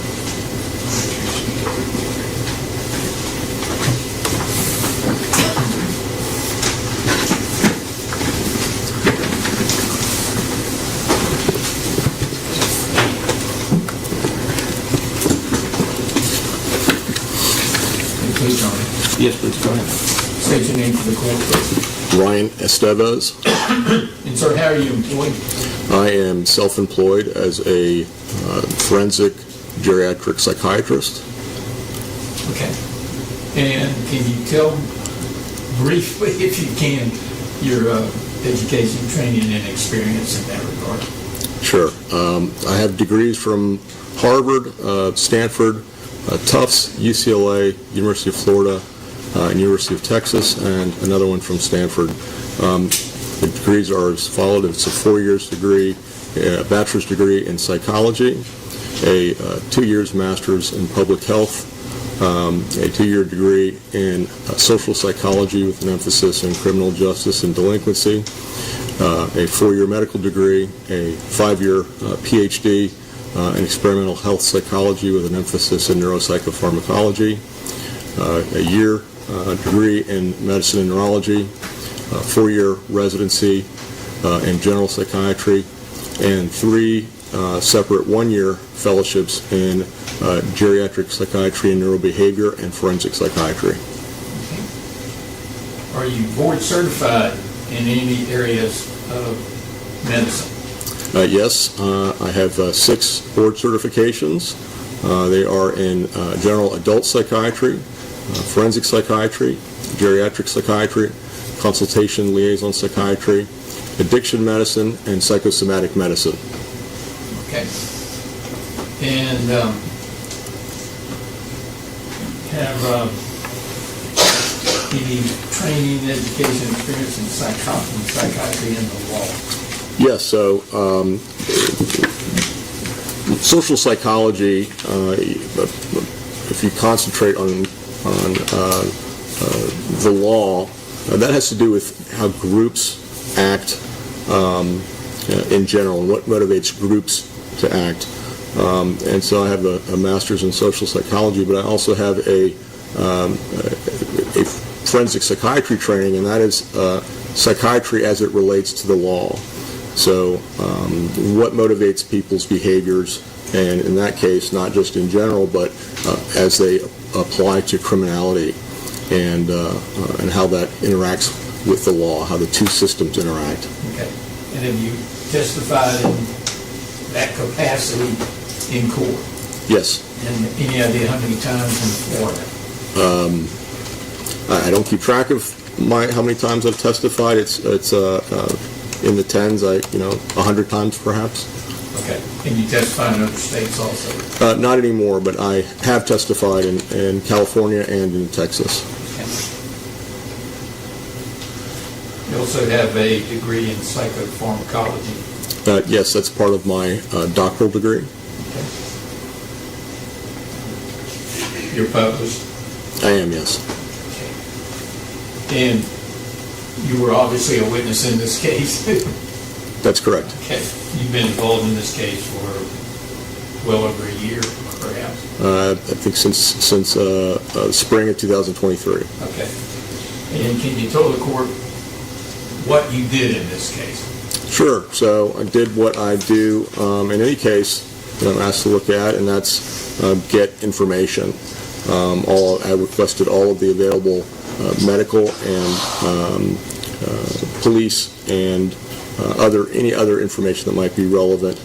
In her case, it was around 1,100 pages of medical records. Those include outpatient medical records from the last 10 plus years, the inpatient records that were from Peace River, psychiatric hospitalization that she had, as well as the inpatient records from Blackberry, where she was at.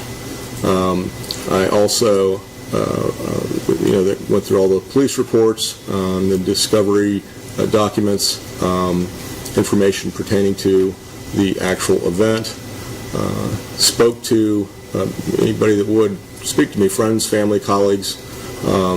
I ordered an MRI of her brain, spoke with one of the country's leading neuroradiologists regarding that study, got neuropsychological testing, and then most important is that I did a psychiatric evaluation of Ms. Nix and have followed up with her on multiple occasions. Okay.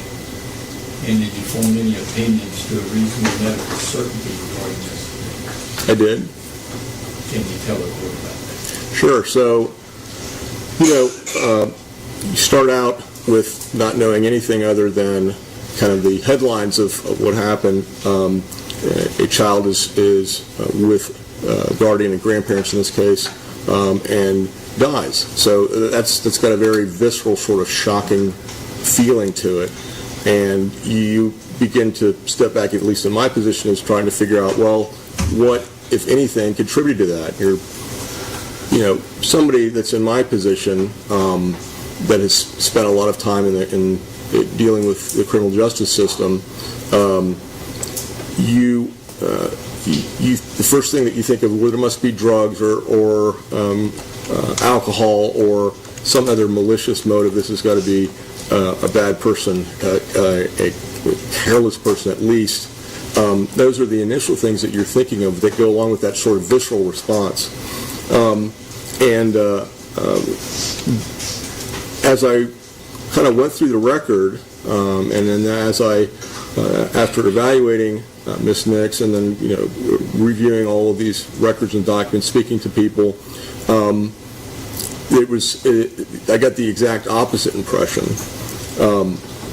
Now, granted, I've evaluated the whole spectrum from serial killers to clergy, and teenagers to people that are over 100 years old. So there's a lot of variability there, but Mrs. Nix is one of the most genuine people I've ever interviewed. I found her sincere. I found her honest, remorseful, and just a good person. I don't frequently interact with people that have her profile in my capacity.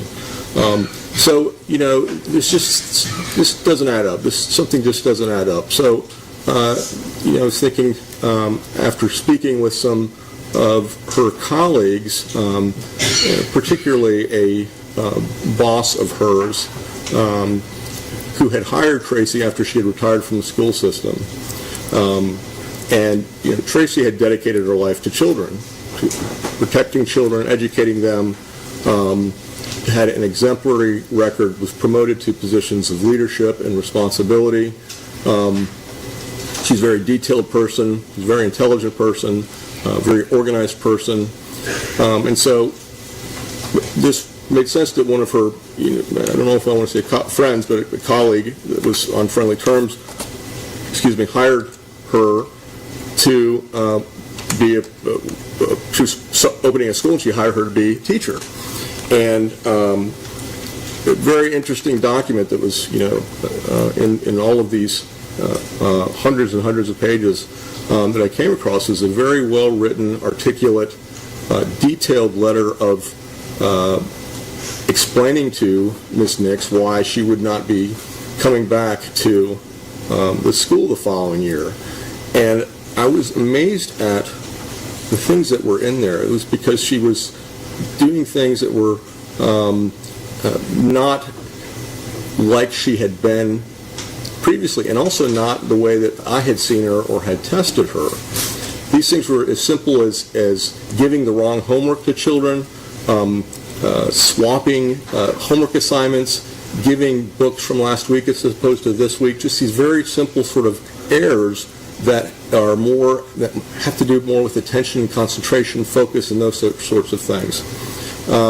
And when I spoke to the principal about this at Harvard, she said, I couldn't make sense of it. It was so out of character for her, but nonetheless it was there. And so this did not reconcile with the testing I had done with her and the testing that I had then gotten, further testing with a neuropsychologist that said that she wasn't having difficulties with her attention, concentration, and focus.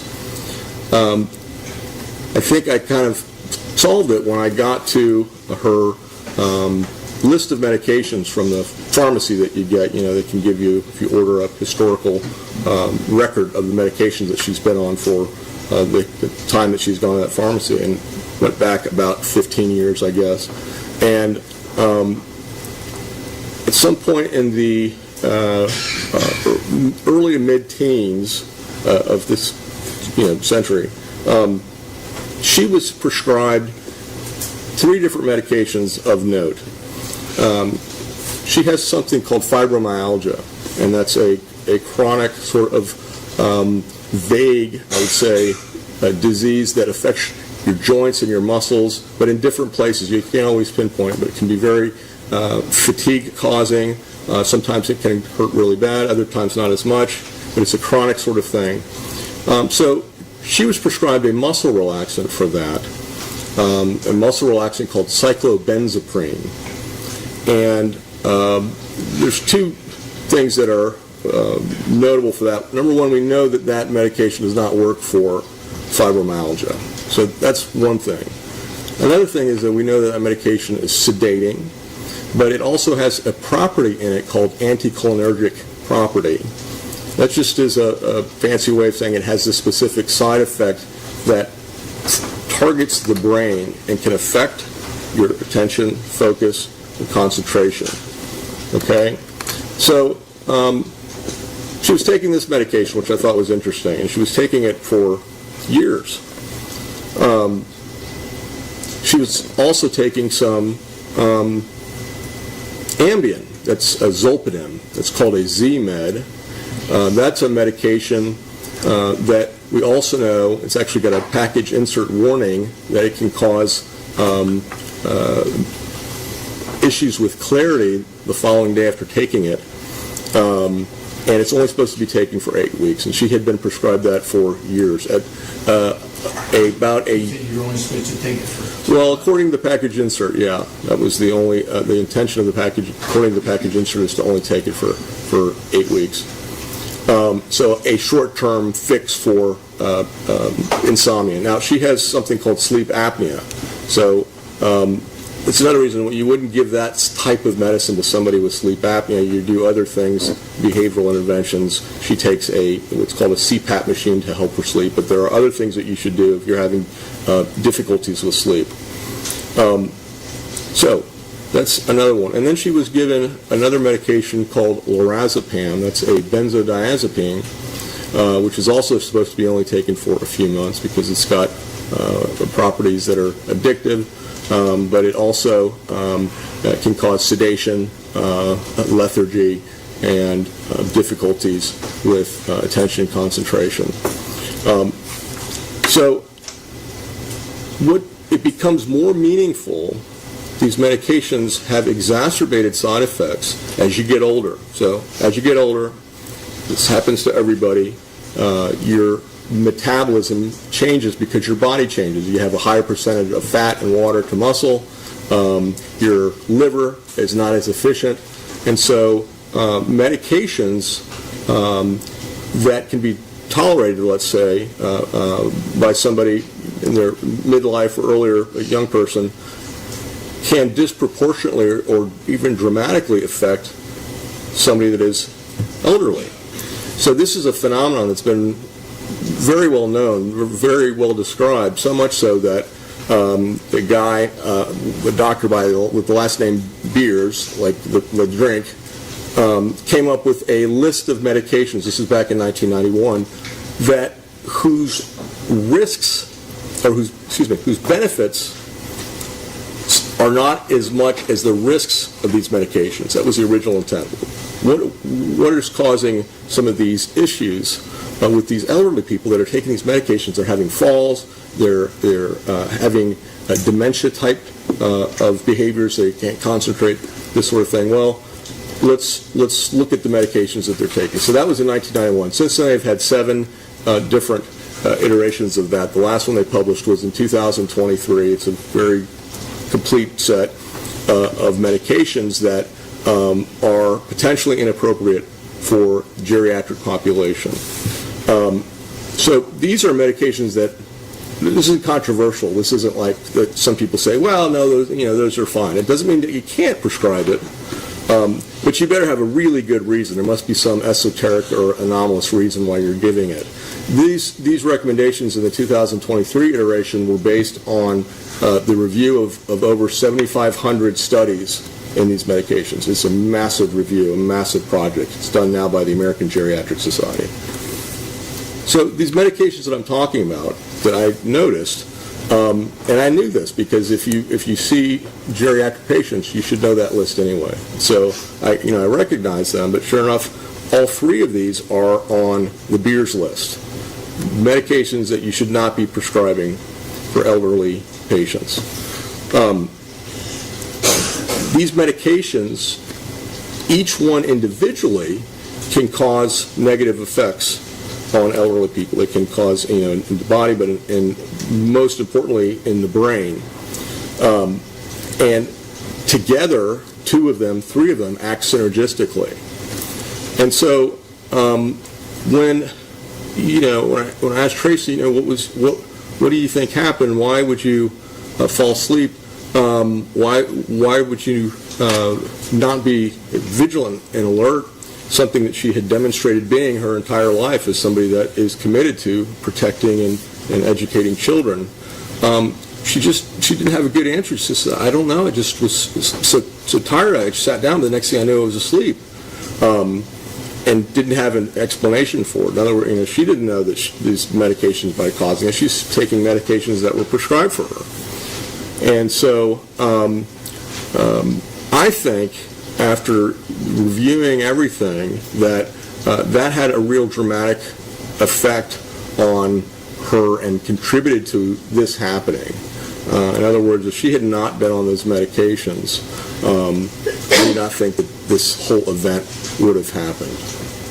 Okay. Talk about Ambien. What kind of dose was she on with respect to Ambien, we'll say at the end of her taking that? Well, she was on actually double the maximum recommended dose. She was having difficulty sleeping. She was still having difficulty sleeping. The dose was doubled. I think this was less than a year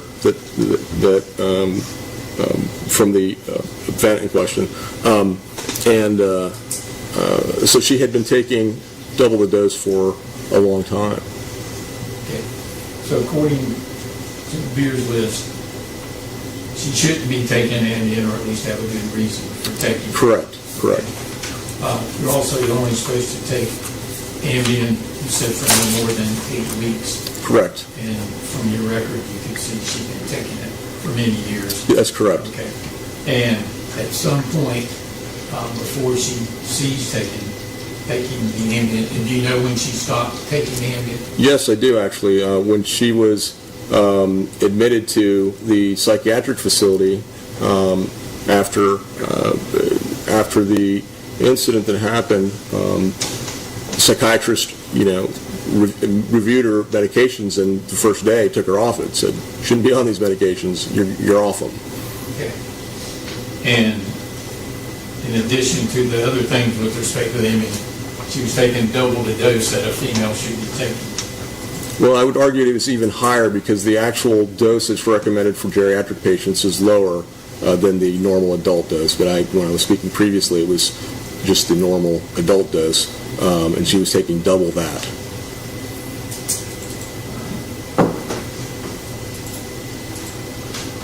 Anything else that you did with respect to your findings and your evaluation here? In regards to that review, no, I don't believe so. Pretty much covered it? Yes. Could I have a moment, Sean? Please.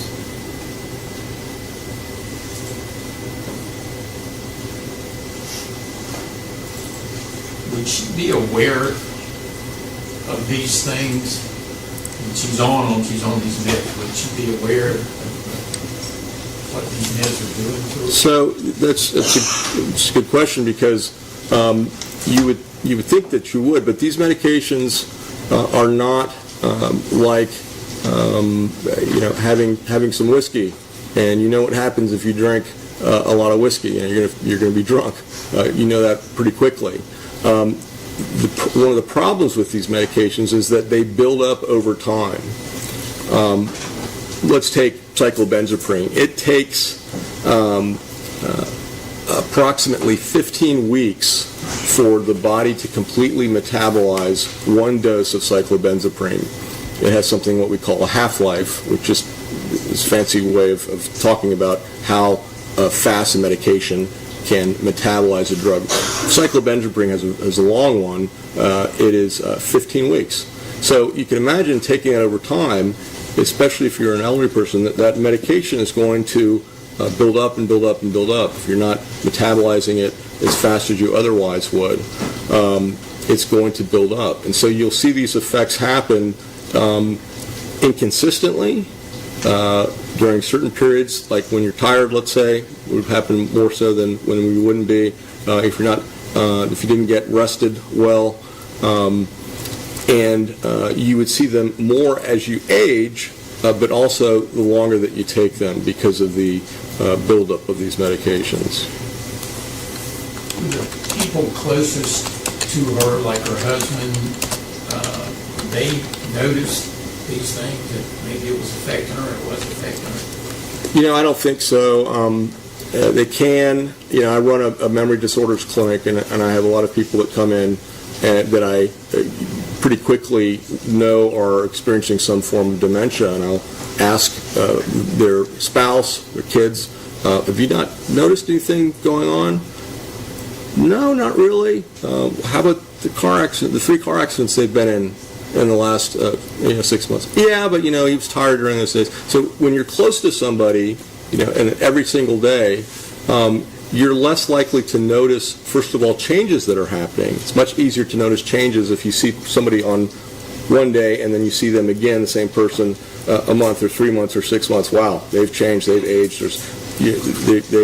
There's a difference there. If you're with somebody every day, you're less likely to see those changes, especially if they're subtle. And so I don't think that they necessarily would have been noticed. Also, just my experience, loved ones are less likely to ascribe negative sorts of things or changes that happen to people in the worst terms. So it's easier to say someone's having a bad day than somebody's brain is failing. So that's why I think this letter that I found from her boss, her principal, that was just so detailed and so articulate, and giving out lots of examples of what's going on. She noticed that there were some changes, but she was not emotionally attached that way. She was trying to run a school, and she wasn't with her in a single daily basis. To answer your question is, I just don't think so that you would really notice anything like that. I'm going to try to pronounce this word. Anosognosia. Anosognosia. Can you tell the court what is that? So that's a phenomenon that is described in my field that is common in mental illness and in cognitive disease, where the person does not recognize that they are either sick or that they're having cognitive difficulties. And I'm sure most people have experienced a friend or neighbor or loved one that has had dementia who has no idea that they already ask them how they're doing. Oh, I'm doing great, no problem. How's your memory? No, yeah, it's just great. And then they proceed to ask you, how you're doing, how your kids are for the next, 3 times in the conversation. But they have no actual understanding of that. And it's also applied to severe mental illness in terms of predominantly schizophrenics that are hallucinating or having delusions, and they don't realize or recognize that these things are hallucinations or delusions. They're quite real to them.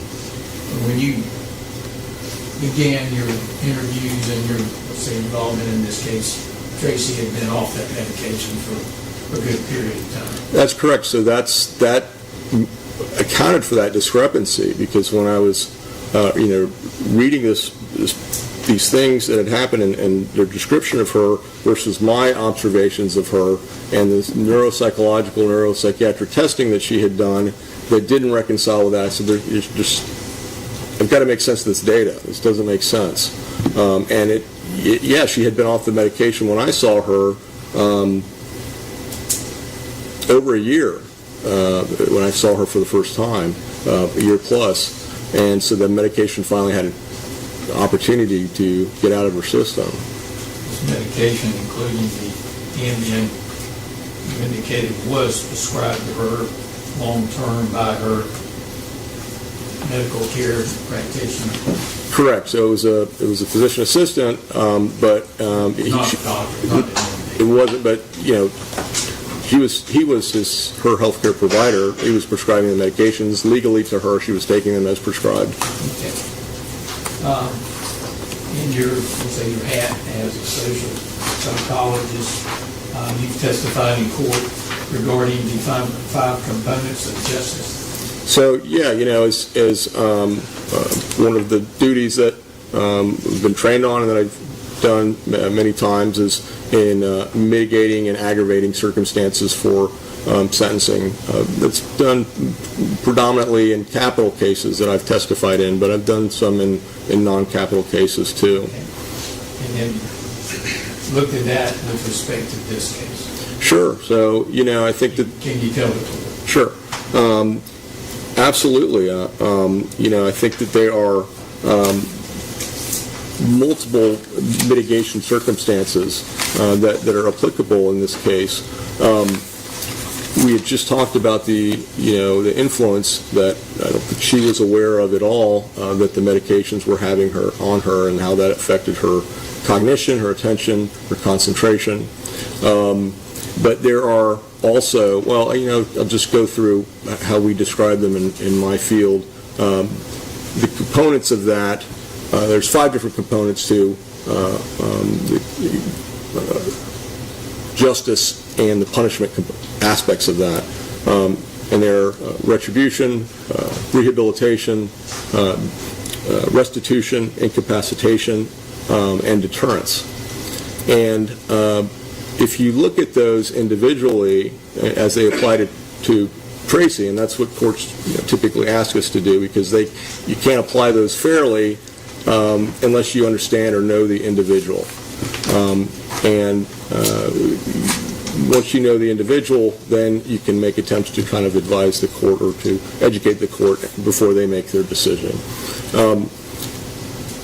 So what are these different aspects? So rehabilitation has to do with the idea of somebody typically with a substance abuse problem or a severe mental health problem needing to get that fixed before they can kind of join society and be a productive member of society. A lot of people that don't have vocations or kind of not do anything, get them vocational training. Doesn't really apply to Tracy. She doesn't have a substance abuse problem. She's got a mental health diagnosis and post-traumatic stress disorder. It's not what I gave to her. It's what her psychiatrist at Blackberry gave to her, but I agree with that diagnosis. But she doesn't have a severe mental illness. That doesn't really, I think, apply. She also has a vocation. She was a teacher, but she's retired. Incapacitation is the idea that is part of punishment. You require the protection of society. So the society need to be protected from Mrs. Nix, and I don't think they do. She has followed her bail perfectly over the last almost 3 years. She has no prior criminal record. She's elderly. I don't think it's arguable that you need to be protected, or society needs to be protected from her. Restitution is the idea of making the victim whole. 2 things. Number one, it's impossible. The victim's deceased. But how, for the other people, that the parents, the family members, how do you make restitution for a deceased child? I don't think you can. I think that's impossible. There's no way to do that. There was a civil case that they settled that is some, I think, attempted restitution. So the restitution that they could make, I think, has already been done in that sense, from a financial sense. But ultimately, that's not, I think, a real possibility in the death of any child.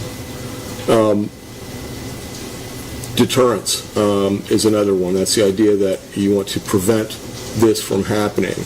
I think that's another difficulty in this particular case, because this was not premeditated or purposeful action, and it's hard to deter a crime that's not committed voluntarily. I think that's kind of self-explanatory. I won't get into any more of that. And finally, there's retribution. That's the idea that you are punished because you deserve it. And that, I think, what is noteworthy for that is the fact that I think that Tracy has been punished in a lot of ways by this event too. I mean, I think that regardless of the punishment she receives from the court, she's going to carry this with her for the rest of her life. And it's something she carries with her every day. It's something that will never go away. I think that that's just something that I think is going to be impactful on her and her relationships that she has, the way that it's impacted her family, etc. I think there are also practical reasons that have to be considered, such as does the state of Florida, the community, want to pay to have Tracy in prison? Is that a good use of resources? Can those resources be used in other ways?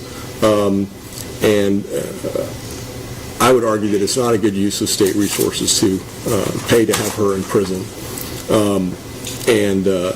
I also think that there is a potentially a disproportionate effect on her as a geriatric person that's never been in prison of a prison sentence is given.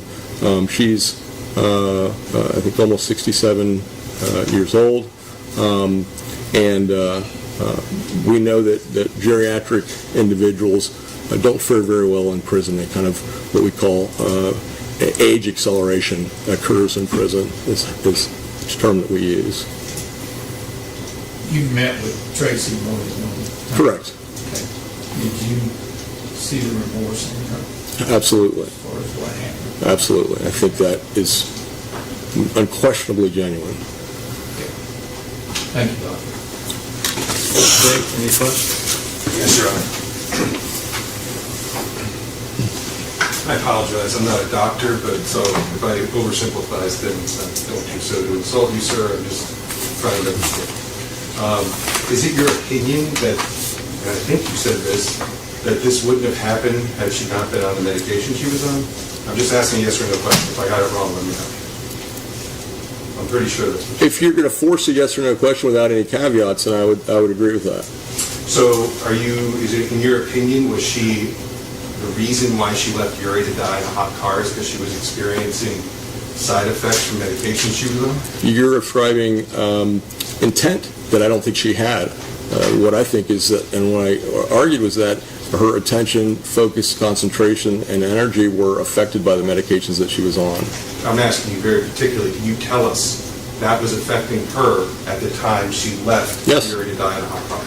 What can you point to show us exactly that she was under the effect on that day? What can you point to? Well, I told you, went through that at length about the effects. You want to go through the medications No, again? I'm not asking for your opinion based upon medications. I want to know, is there any one specific thing you can point to that day that shows us you're correct in your opinion? Like, she was acting in a particular way on that day. Can you point to something that shows this demonstrates, other than leaving her in the hot car to die, this demonstrates she was under the effect, she was experiencing the side effects from medication? I think it's a natural deduction from the review of all of the evidence. So let me ask you this. You talked about your review of the evidence. There is a video in this case of her at Beef O'Brady's. Did you review that? Yes? Okay. And so you got to see how she interacted at Beef O'Brady's. Correct? You got to see how attentive she was to Uri. Correct? You would agree with me she was very attentive? I do, yes. You agree with me she took care of her needs? Correct? You would agree with me that she brought in a backpack full of supplies for Uri? I don't remember that specifically, but I'll take your word for it. Fair enough. You would agree with me she didn't forget Uri in the car at Beef O'Brady's? No, she did not. And when she left, and she was there for, what, over an hour? I don't remember how long she was. I would assume it was that. So for an entire lunch. Sure. And you would agree with me that she didn't leave the restaurant without taking Uri with her? I would agree with that, yes. And you would agree with me that when she got back to her car, she put her in a car seat like a person should, right? Correct? Strapped her in? Correct. Okay. So you would agree with me that what you saw in that video is a person who is not exhibiting any side effects that you're talking about? I would agree that in at that particular instance, you cannot see them from a perspective of somebody taking a video of that. So you would agree with me that the person that we saw interacting with Uri, taking care of her, supplying everything she needed, in that video, didn't exhibit any of the symptoms that you're talking about? At that particular moment, not necessarily. And that was 15 minutes before she got home and this incident occurred, is what you think? Correct. Okay. Now, as part of your opinion, too, when you were asked about your opinion, and I'm just trying to clarify, you said that you believe the defendant is a good person and a genuine person? I do. Is that your expert opinion? That would be my expert opinion, yes. And the defendant's paying you here to evaluate her, correct? Or her attorney is. And then you're being paid to testify here. I am not being paid to testify. I'm being paid for my time. Okay, so you're getting money for being here today? I'm getting paid for my time, yes. Okay, no further questions. Any video? You changing your opinion to the court as a result of this question, sir? Well, just that I think that I want to reemphasize that it's not an all or nothing phenomenon if you're being affected cognitively with these medications. First of all, there is going to be an effect that fatigue has. I would argue that the launch of anything contributed to the fatigue that she had, but also that these things are not predictable and are inconsistent. There's times that she's going to be better, times that she's worse, much like somebody that has a dementia or a cognitive impairment. There's times that they're doing great, times that they're on. Conversations that they have that are good, conversations they have that are not, and that is very difficult to predict and just very inconsistent. And when you're sitting in front of a child and seeing the child, it might be easier not to forget. Well, of course, if you have that, absolutely, if you have that stimulus right in front of you, it's much easier to attend to than a stimulus that's not there. Thank you, sir. Excuse. Yeah, you may be excused, sir. Defense, next witness.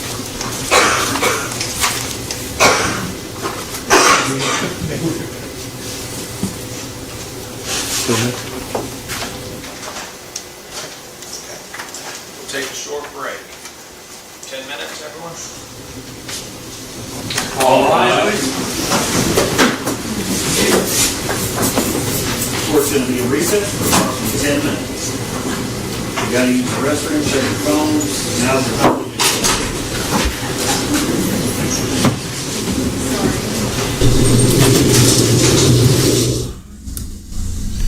All right, so they are on a recess for 10 minutes. We're going to roll through what we just heard, which was pretty emotional, that's for sure.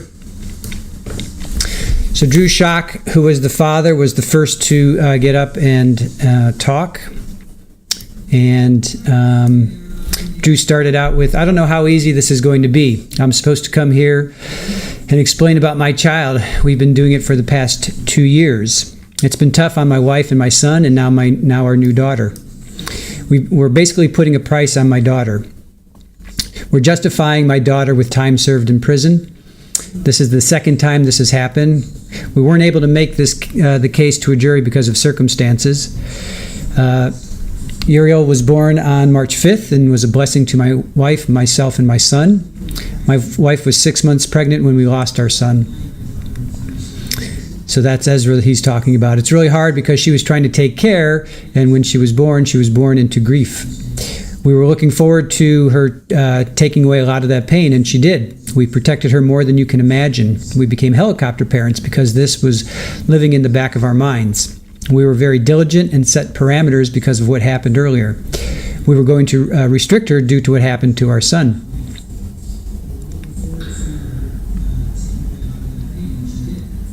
We put fences around our home, but it doesn't matter. No matter how hard you try, there are things we don't think about, and we have to live with that. We're going to feel responsible, and we'll carry this. They live with the what ifs. So to answer people's question in the chat, do they feel guilty? I think it's pretty safe to say they feel guilty. But all this is too little, too late. She was our angel child. She looked so much like our son. It was ridiculous. God said, here you go. I'm going to make her look just like him. I would love to have said what happened because it's not how it went down in court.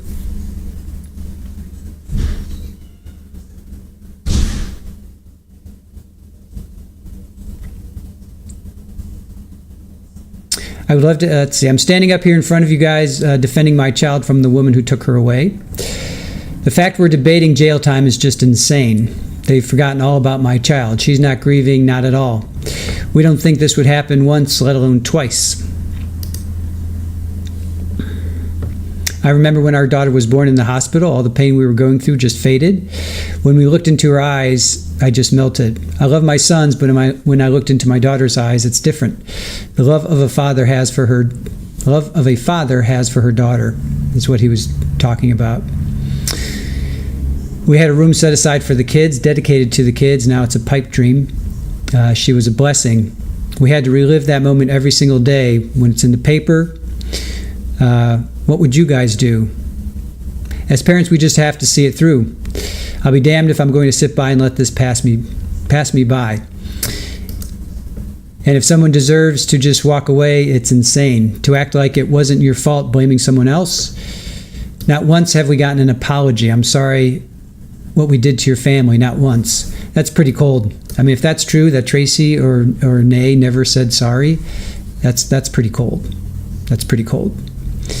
I see both our children and our daughter now. Can you imagine how freaking hot it was in the car?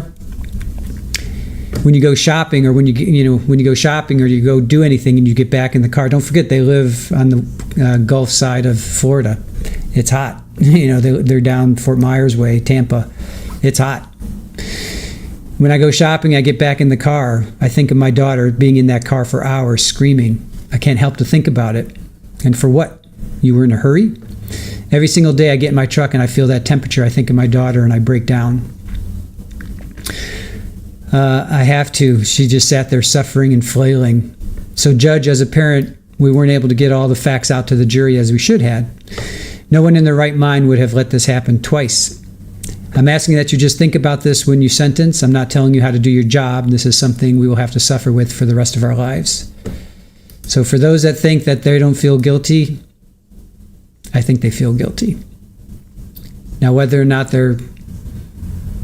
how they take it out, that's up to them. That's not up to us to judge them. They can do whatever they want. If they feel that this woman needs prison time, that's their right. So then Kayla Nix gets up. She's mother. She's the mother to Uriel and Ezra, and the daughter to Tracy and Nay. She said, "I have nothing." She was nothing aside of an angel. She called her daughter an angel. I have to start with when my son died. My husband called me screaming, and I flew as fast as I could fly. I was on my way. I was very careless driving, and I saw a helicopter and looked up and didn't look in front of me, and I had a head-on collision with a very innocent woman. I'm very sorry to that family because I caused damage to that woman. She was six and a half months pregnant, and she had placenta rupture. She climbed through the glass and took off running. I was so stricken that I had already put her in danger. So I demanded an OB team to come sit with me because I couldn't leave my son. But he was basically brain dead because he had drowned earlier, drowned in the pond that Tracy was watching him. At that point, she fell asleep, just so you guys know. I held my son while he died, and they were the closest they were on this planet. She was in my stomach, harmed by me while my son passed away. I was on very strict bed rest. I was told by my doctors if I could either mourn Ezra or I could save Uriel. It's a tough decision. Put yourself in her position. How would you feel? I put Ezra in a box so I could save Uriel. I was going to try and salvage my family. By circumstance, she was going to be my salvation. On the day she passed away, I will clearly never forget. And she looks back at her mother. I wanted to save something with you, and I don't sit and believe this was an intentional act. I'm still your daughter. She still wants to save her. I think that's why she gave her, quote unquote, a second chance. She wants to have a family. She wants to have her mother and her daughter, her mother and her father to be in the lives of her grandchildren, of her children. And I can't blame them for wanting to try. You just can't. Again, what would you do if that was your parent? If you have good relationships with your parent, what would you guys do? She says, I still love you, to her mom. I hate this. I hate that I have to choose. It doesn't change my heart. Then she goes, I identified Uriel's body, and I felt my air leave my body a second time. They made fun of me for giving the person another chance who took my son. So those of you that are making jokes, if you will, of how could these parents let the mom watch her child yet again?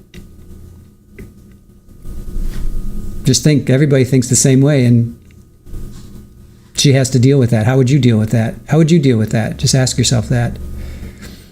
I was exposed to horrific things.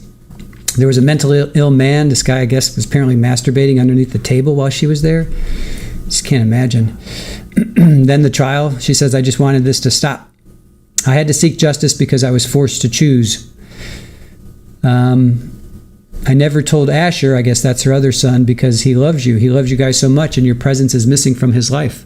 It has caused my relationship with my family and my parents to fracture. I have never felt so alone.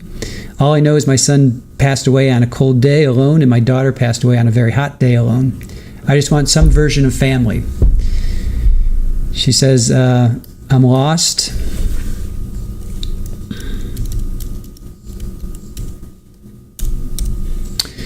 I'm lost. I do put forth that you honor my children's death when you consider sentencings. I love you. She looks back at her mom. I appreciate you looking at me. So there were some that asked, I wonder if her mom's looking at her. So she was. And then as she walks out, she says, I love you. And her mom says, I love you. So the state is looking, so for state recommendations, when I look at this case, you have to look at the severity. You can only reach one conclusion. It was a painful and torturous passing. That's a fact. It was 7-month-old, is wholly dependent on caregivers. She was a woman who was involved in educating children her whole life. She had children. She had grandchildren. Up to 5 years is wholly inadequate. So she's up for 5 to 8 years. That's what she's up for. That's the only thing that's appropriate. And the judge has a score sheet, which we've heard about and we've talked about. He has scored 44 points. And I guess instead of 120 points, severe injury is 40 points. So that, I guess it meets a threshold. So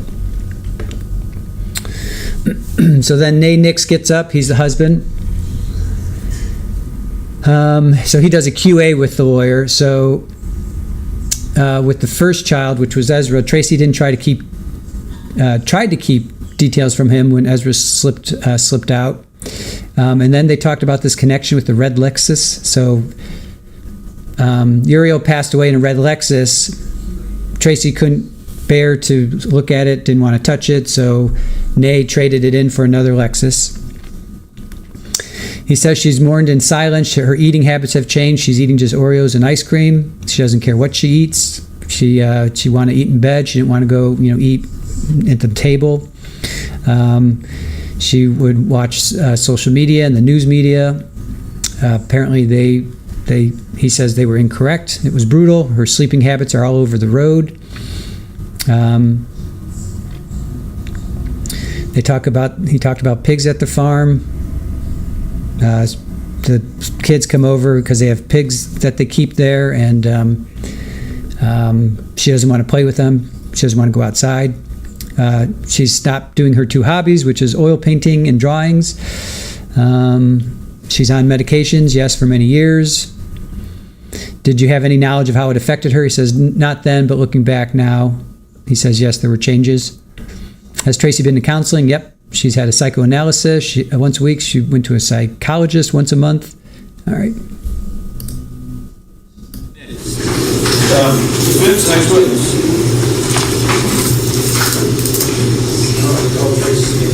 Okay, does she want to testify standing up or from this stand? Thank you, ma'am. Please swear her in. Please raise your hand. Do you solemnly swear to affirm tell the truth, the whole truth, and nothing but the truth, so help you God?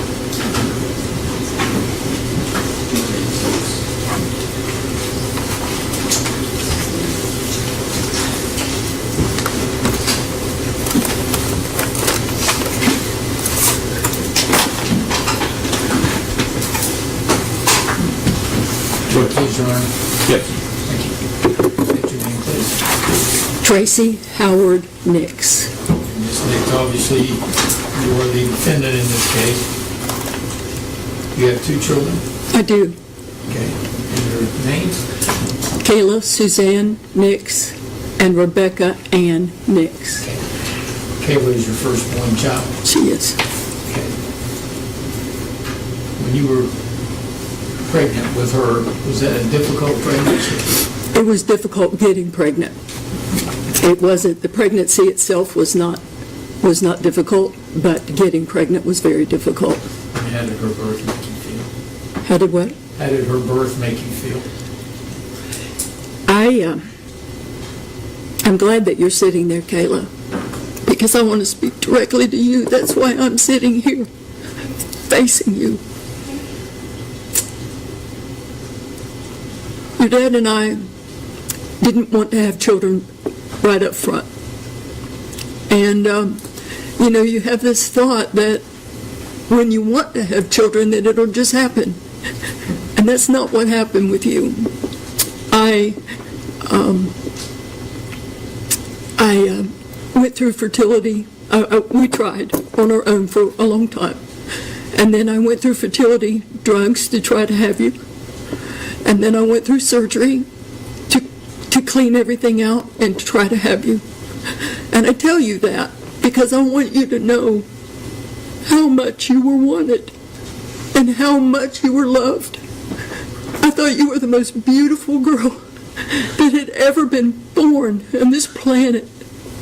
I thought you were the smartest girl that I had ever seen. And I adored you. Was I a perfect mom? No. No, I wasn't. But I love you. And I have always loved you with all my heart. And I tell you that because I can't imagine how I would have acted and reacted had you been taken from me. I cannot imagine that. And then if Rebecca had also been taken, it would have been more than I could have taken in. And that's the only way that I can understand what you've been going through and what Drew's been going through. I miscarried, but I didn't lose a baby like you've lost a baby. And I've tried very hard to understand where you've come from, where you are, and how I could be anything to you. I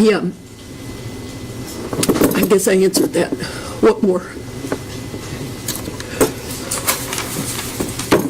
You've been on medication, world medication, for a long time, about 20 years. Okay. Do you have any idea there was medication for affecting you? No. Okay. Did you trust your medical provider? I did. Who all in your family went to this? Rebecca did, and I think Kayla did. I believe Kayla did as well. And when were you taking off this medication? If you'll allow me, I need to back up just a little bit. May I? Yes. I know that both of you have felt that I have evaded questions. I haven't evaded questions. I wasn't allowed to talk to you. I wasn't given the opportunity to talk to you. And I think that the one piece, different ones have alluded to how things happen, but the piece that has been left out is I had Uriel 4 days the week before, and I wasn't expecting to have her on this particular day. Kayla called me and asked me, said she was getting her hair fixed, and asked me if I would be willing to take her. I would be willing to take that child any day of any week for as long as they needed me to. I love my grandchildren, and I would have done anything for them.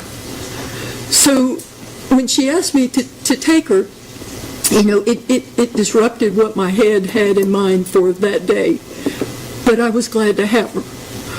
So after I had a prayer time that morning, and I called Kayla and asked her, I said a few ladies wanted to get together and go to Beef O'Grady's.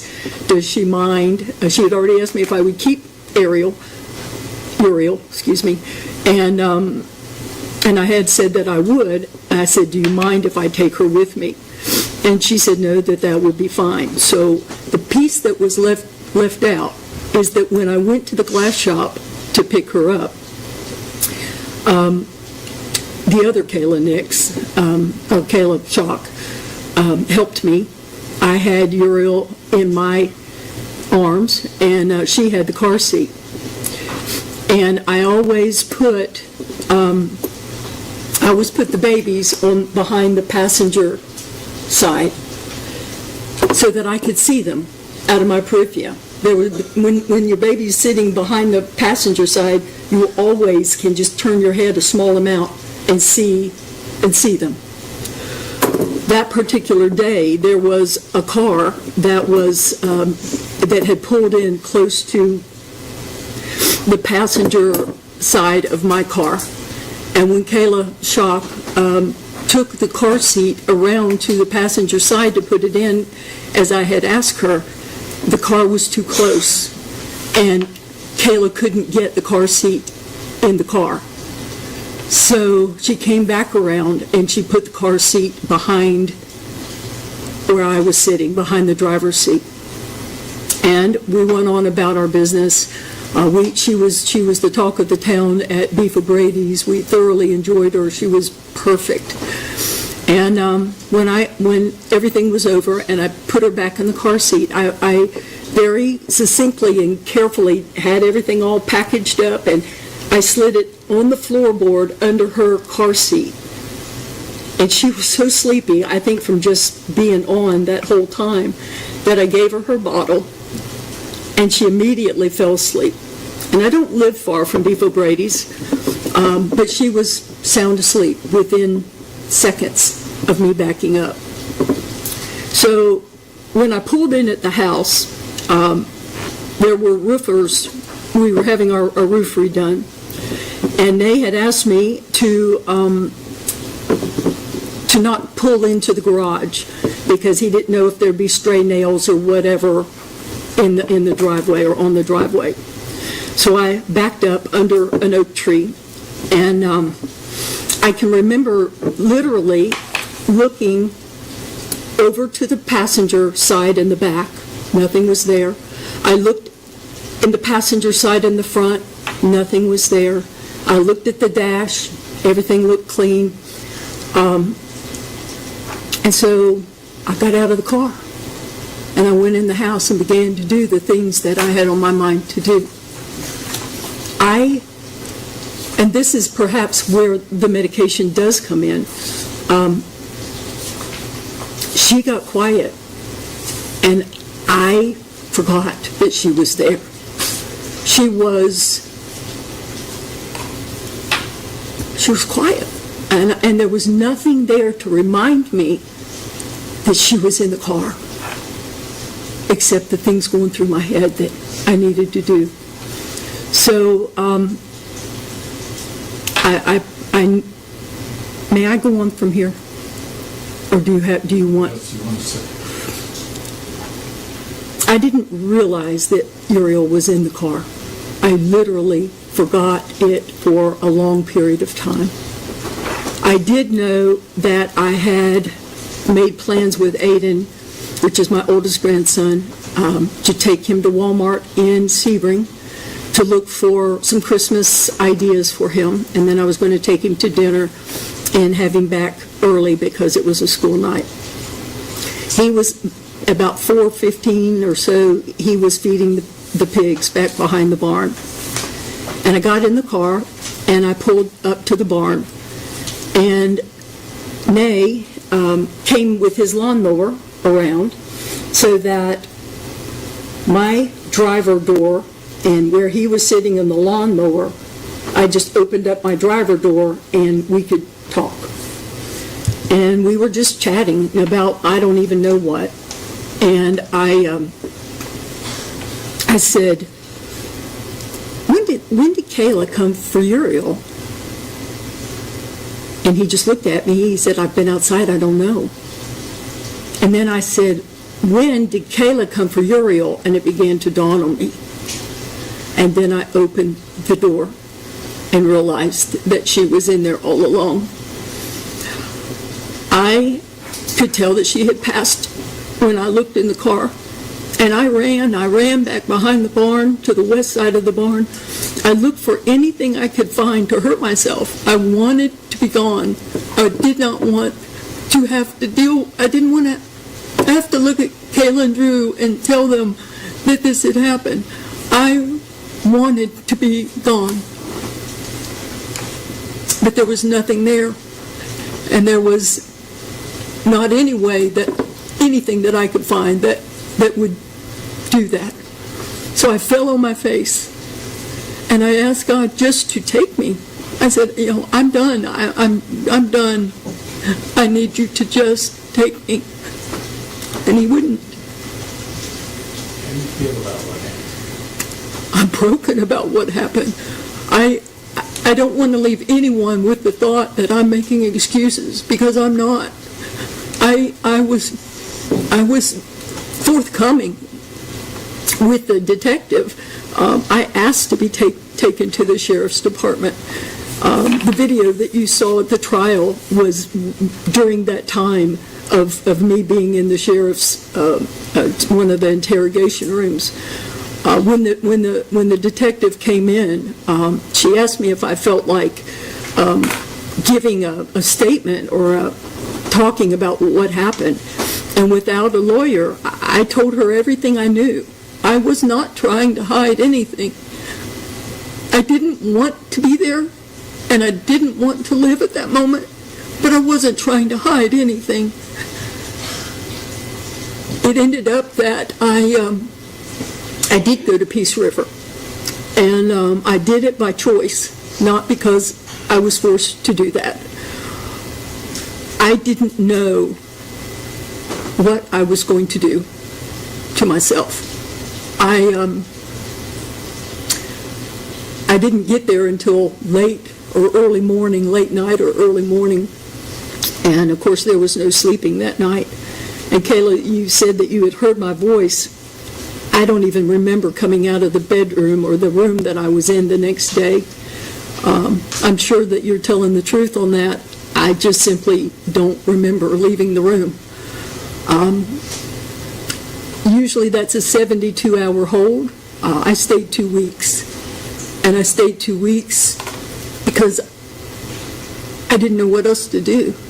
I didn't know how I could possibly handle looking at Kayla and Drew ever again, or Joanne and Greg ever again, or Nay. You know, I love my grandbabies. Joanne and Greg love their grandbabies. Nay loves his grandbabies. And I just simply did not know what else to do but just go there and try to keep my head on my shoulders. So every day, the next day after I got there, I told you I got there late night, early morning, and so they had me go to bed, which was ridiculous.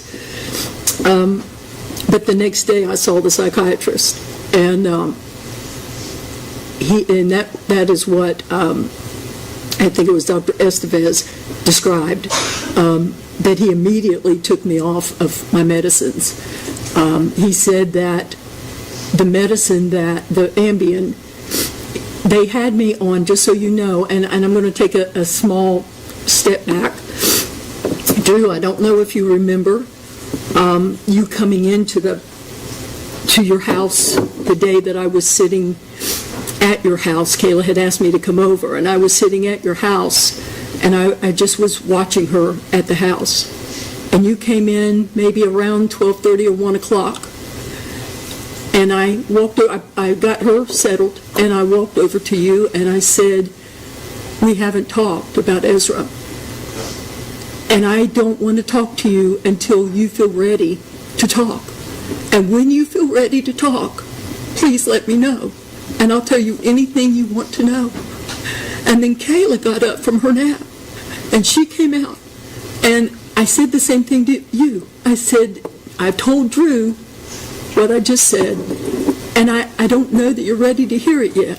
Officer Martin told me that there were no charges for Ezra that day. That's why he came home. That's why I went to my room. I told you that. You were taking a nap that day because you had asked me to come by and just sit with her that day. And when you came out, I said to you,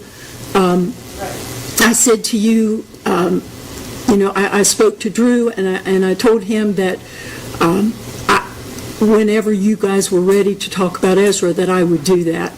And I never heard back from either of you. So I wasn't avoiding talking with you. I was waiting on you to tell me you were ready to talk. And that's why I did it, and I understand. Okay.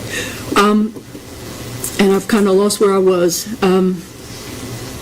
What was the last thing I said before I went off on that? Can they read it back to me so that I know what the last thing? This is an ECR, electronic recording. We don't have live court recording. Okay. You have to rely on what you discussed, or your lawyer can redirect you. All right. I really do forget where I was. To tell Kayla or the shop.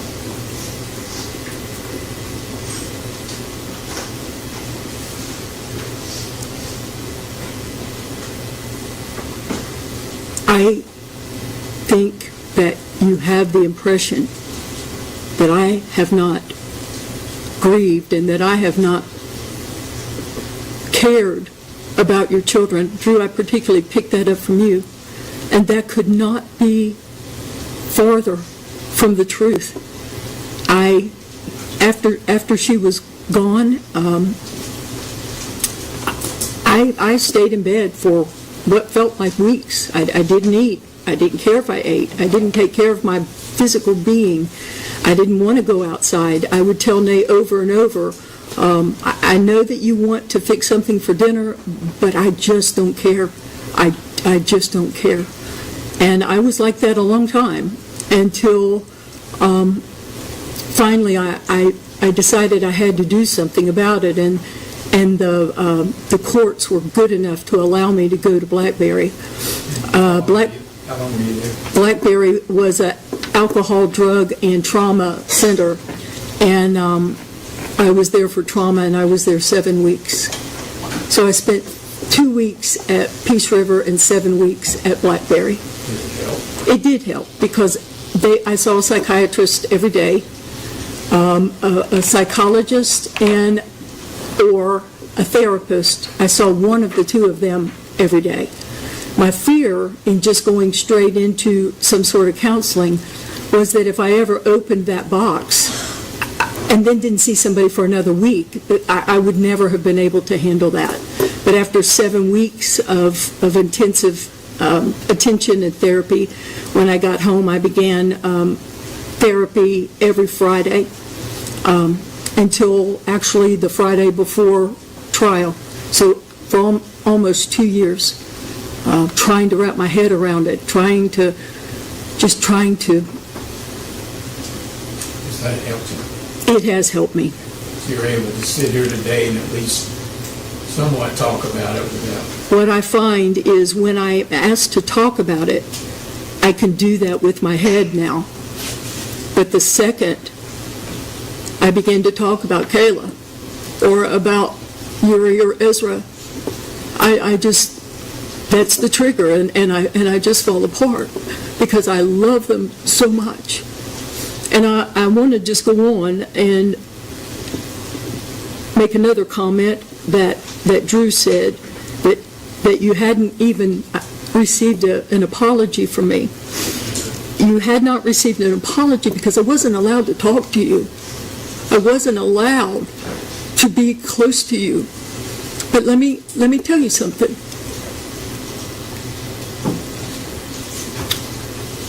I would give anything, including my life, if Uriel or Ezra or both of them could be here, and I mean that. I would give my life if they could be here. But that is not how God wanted that to be. And I can't explain it beyond that. But that's not how God wanted it to be. So I've got to figure out how to live. I've got to figure out how to not hurt myself. I woke up even just 2 weeks ago. Now this has been 2 years and 4 months ago, and 3 years and 3 months ago for Ezra. But I woke up 2 weeks ago out of a dead sleep in the middle of the night, and the first thing, I sat up, and the first thing on my mind was, what can I do to hurt myself? What can I do to get out of this? What can I do? And I thought of all these different ways that I could hurt myself or die. I wanted to die. Because I would never hurt your babies on purpose. You've got to know that. You've got to know that. I just would never hurt them on purpose. I loved your babies. With all of my heart, I loved your babies. So if I have to apologize, I mean, if I have the opportunity to say I'm sorry is so menial and insignificant. But maybe if I told you that I would literally lay my life down for them, maybe that would make the I'm sorry more meaningful. I would do that if it would bring them back. You've got to know that. And I am desperately, desperately sorry for the pain that you've endured, for the loss, Joanne and Greg, of your grandbabies, for Nay. You know, Nay has stepped up and he's done all the dirty work. He's done everything. And he's done it with grace and with strength. And he's not going to get to see his grandbabies either. I don't know what else to say. I could probably babble on, but the important thing is that you know that I wouldn't hurt your babies. I just wouldn't. I think I did leave a part out when we were talking about the car and Caleb Shock put the car seat back behind my seat. I think I did say that though. That You couldn't see it. and I couldn't see them. Yes, I did say that. Okay.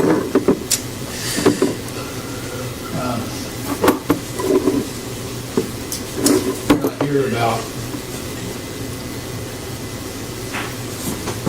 Ezra. We're here about you.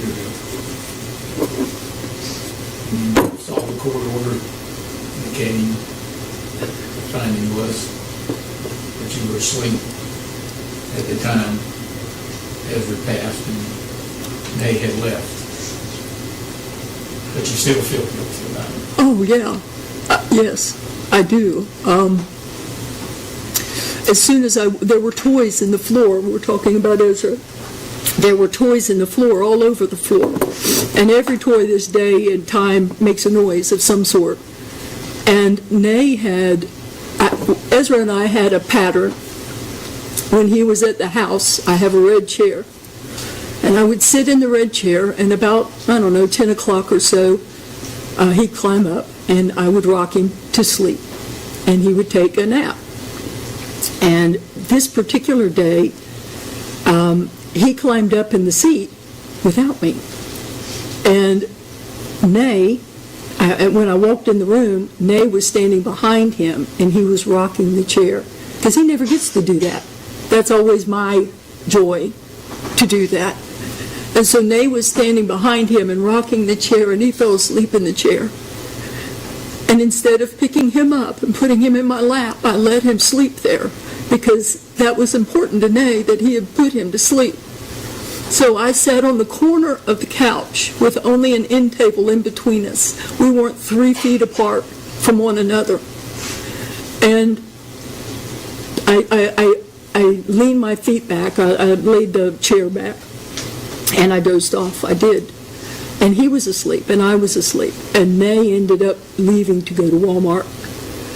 I woke up, I didn't go in a real deep sleep, but I don't know how Ezra made it through the living room without hitting a toy, because there were so many. And so when I opened my eyes, he wasn't in the chair. So I sprinted literally around the house, and I got in the car, and I went down the driveway, and I turned to the left and went to the stop sign, and I turned to the right and went down a small distance, knowing that his little legs wouldn't take him that far. And when I came back from going west, I cut across the pasture, because I saw something that looked like a little volleyball or something in the water, and I just cut straight across the pasture. I got out of the car before I even put on the brakes, and I scampered over. I hurried over to the pond, and I got him out, and I I began doing CPR on him, and I screamed for the neighbor, and the neighbor called 911, and we were doing all that we could do. The only thing that we can figure is it was Christmas time, and we had white reindeer, and maybe he was enamored by the reindeer, and then the reindeer were probably 15 feet or so from the pond, and there were ducks in the pond, and that's the best that we can figure as to what brought him there. And you don't know how he got out? I don't know how he got out. Okay. And you weren't aware he could open the door? I was not aware he could open the door. He had started walking a few, handful of weeks before that, but I had never seen him reach for it's a lever handle, and I'd never seen him reach for the handle. Discuss, was it linked in it prior to? Yes, we have. Okay. Anything else you'd like to say to the court, to the family?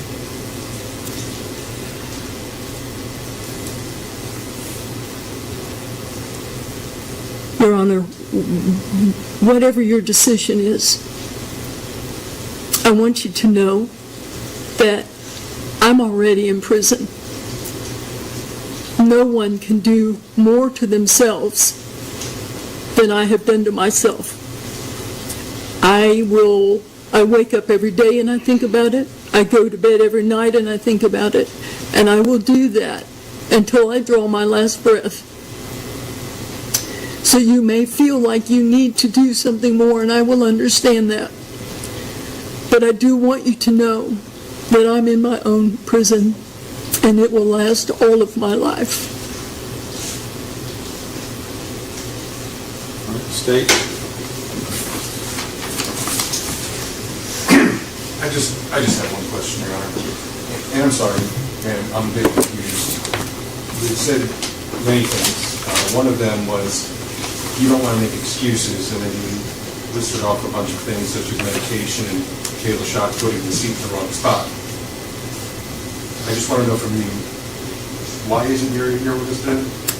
First of all, I'm not making excuses. Those were factual events. And Yuri is not here because I left her in the car. That's the question, John. All right, anything, may she sit down, defense? Yes, Your Honor. Thank you, Ms. Nix. Defense portion. All right. Defense, make your argument once your client gets to your table after you confer with her briefly, please.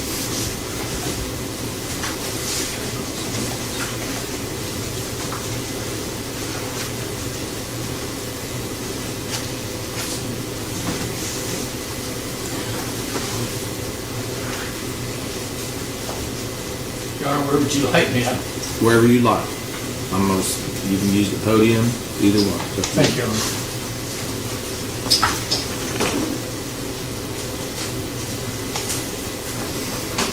I think everybody here has figured out there's no winners here. Everybody's involved in this case. Tracy, May, Drew, and Caleb Shock have suffered tremendous losses. Brings tears to the lawyers, brings tears to the people here. Uriel's family has gone through living hell, apparently for several years.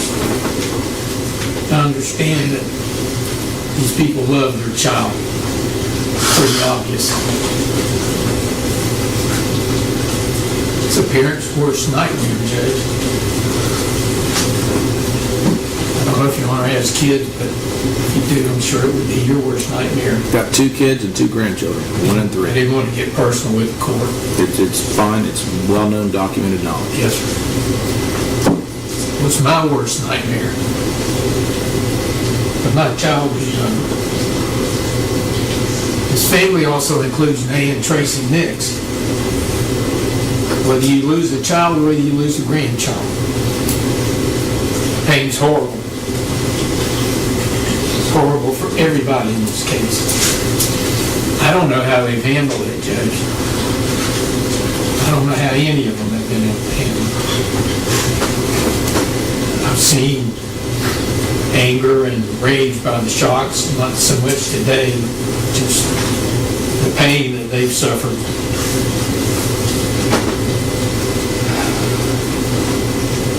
There's some things that were stated in the PSI and a letter by Kayla that I was going to point out, but I'm not going to do that. I think it's insignificant now. And for the record, I reviewed all the letters. I reviewed your motion for mitigation. I reviewed all the PSI documents well ahead of time. And I do want to say one thing. There wasn't any car seat, whatever you call that, the reminder in the back of the Lexus. I don't think Tracy has lied to anybody about this. I think she's been completely honest, forthcoming. That's certainly a reason to mitigate. Although we know where we are, we're sitting there at 44 points, which allows you to give anything from probation up to 5 years. I do want to go on something the court will allow me to. We're not here about Ezra. I did hear both of the parents talk about Ezra, and they should talk about Ezra because I'm sure they don't want him forgotten. But I guess also for the media, Judge, a couple things I'd like to read, if you please, Your Honor. Okay. From the order granting defendant's motion in limine excluding certain evidence. This was fully fleshed out. The state presented all the evidence that they had regarding the death of Ezra. The defense presented their testimony. Just a couple things here, Judge. Findings of fact in that case.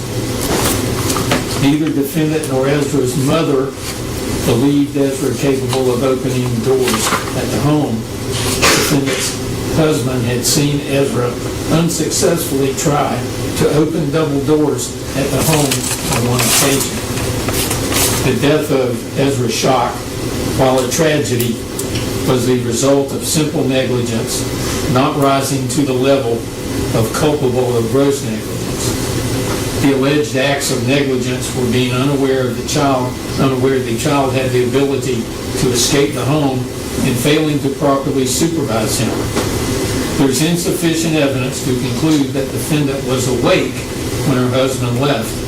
Therefore, defendant cannot be the person who is responsible for the act of negligence. So I know these, and I understand that Tracy and they were both there. Tracy's caught pretty much of the blame from the family. But again, when you look at all the evidence, the proof, and I think it shows that she wasn't responsible.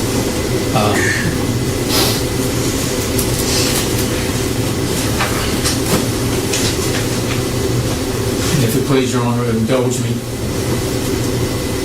Your order also states, here the state merely suspects that the defendant was awake when her husband left, making her the person responsible for the care of Ezra and thus the person who committed the alleged collateral act.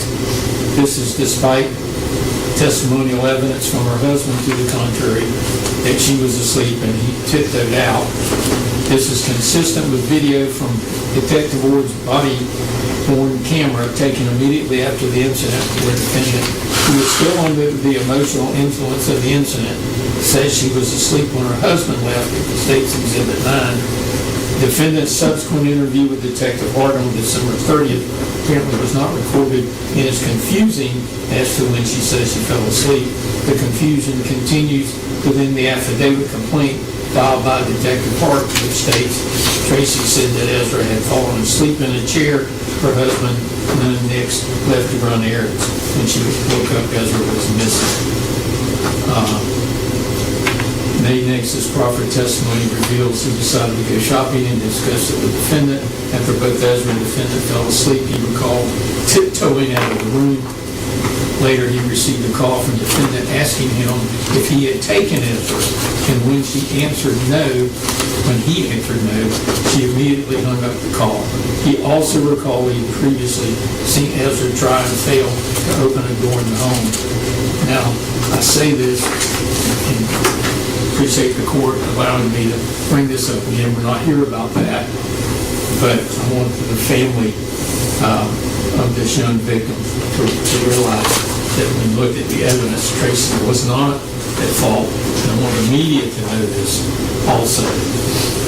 The court, you said you'd seen the letters, I'd underlined some things. I might incur the court's wrath if I repeated that.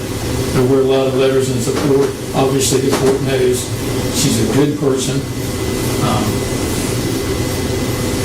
She did a lot in this community for over 40 years. She served this community both as a teacher and as a principal, and as a Sunday school teacher and an active member of her church.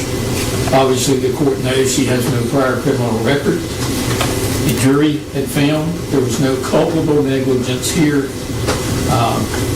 Your Honor, in previous ruling, found that count 2 is strict liability. I never even argued count 2 in closing argument. There was nothing to argue.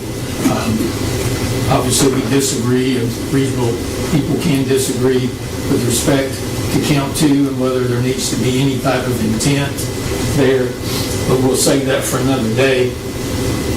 I'll also say that Tracy is a wonderful person. This tragedy occurred, and we're not blaming anybody except when you're on medication, a medication like that, and we presented from a very, I say, renowned expert concerning the medication that she was on for a number of years was totally inappropriate. The Ambien was more than twice the dosage she should have been on, combined with the other medication. I'm surprised she did as well as she did on this medication. Again, she and the whole family, both Tracy Nix and the family, have suffered tremendously. She's always going to be haunted. The thought of suicide, and I can understand that, and I know you have grandkids, I have grandkids, doing something to them would be not only doing it to them, but doing it to your child too. I don't know how Tracy has been able to live with this other than the constant counseling that she's had. I'm going to ask the court to be fair, ask the court to use wisdom. This is very emotional. When the lawyer gets tears in his eyes, you know it's an emotional case. You're sitting at 44 points. I'm asking the court to look at all the facts, look at what Dr. Estevez said about the 5 reasons for punishment, and I'm going to ask the court to give her some jail time, some county jail time. If you think she needs probation, put her on probation with whatever terms and conditions that you think appropriate. I know she's going to want to see her grandkids who the parents will allow her to see. And as Tracy said, we're leaving it in your hands, and I'll trust that you'll be fair. All right, thank you. All right, Ms. Nix, rise and come to the podium.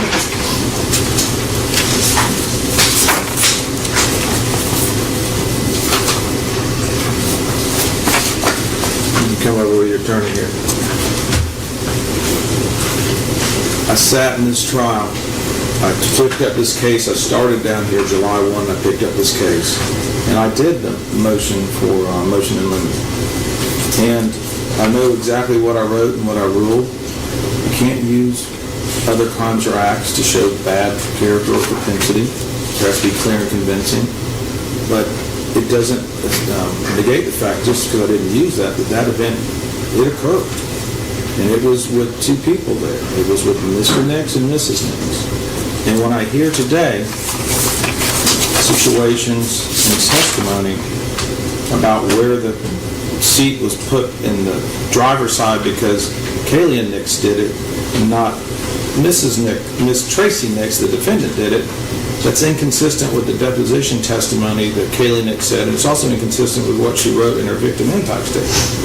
Then I listened to her testimony about the juror was sleepy and gave a bottle and immediately fell asleep.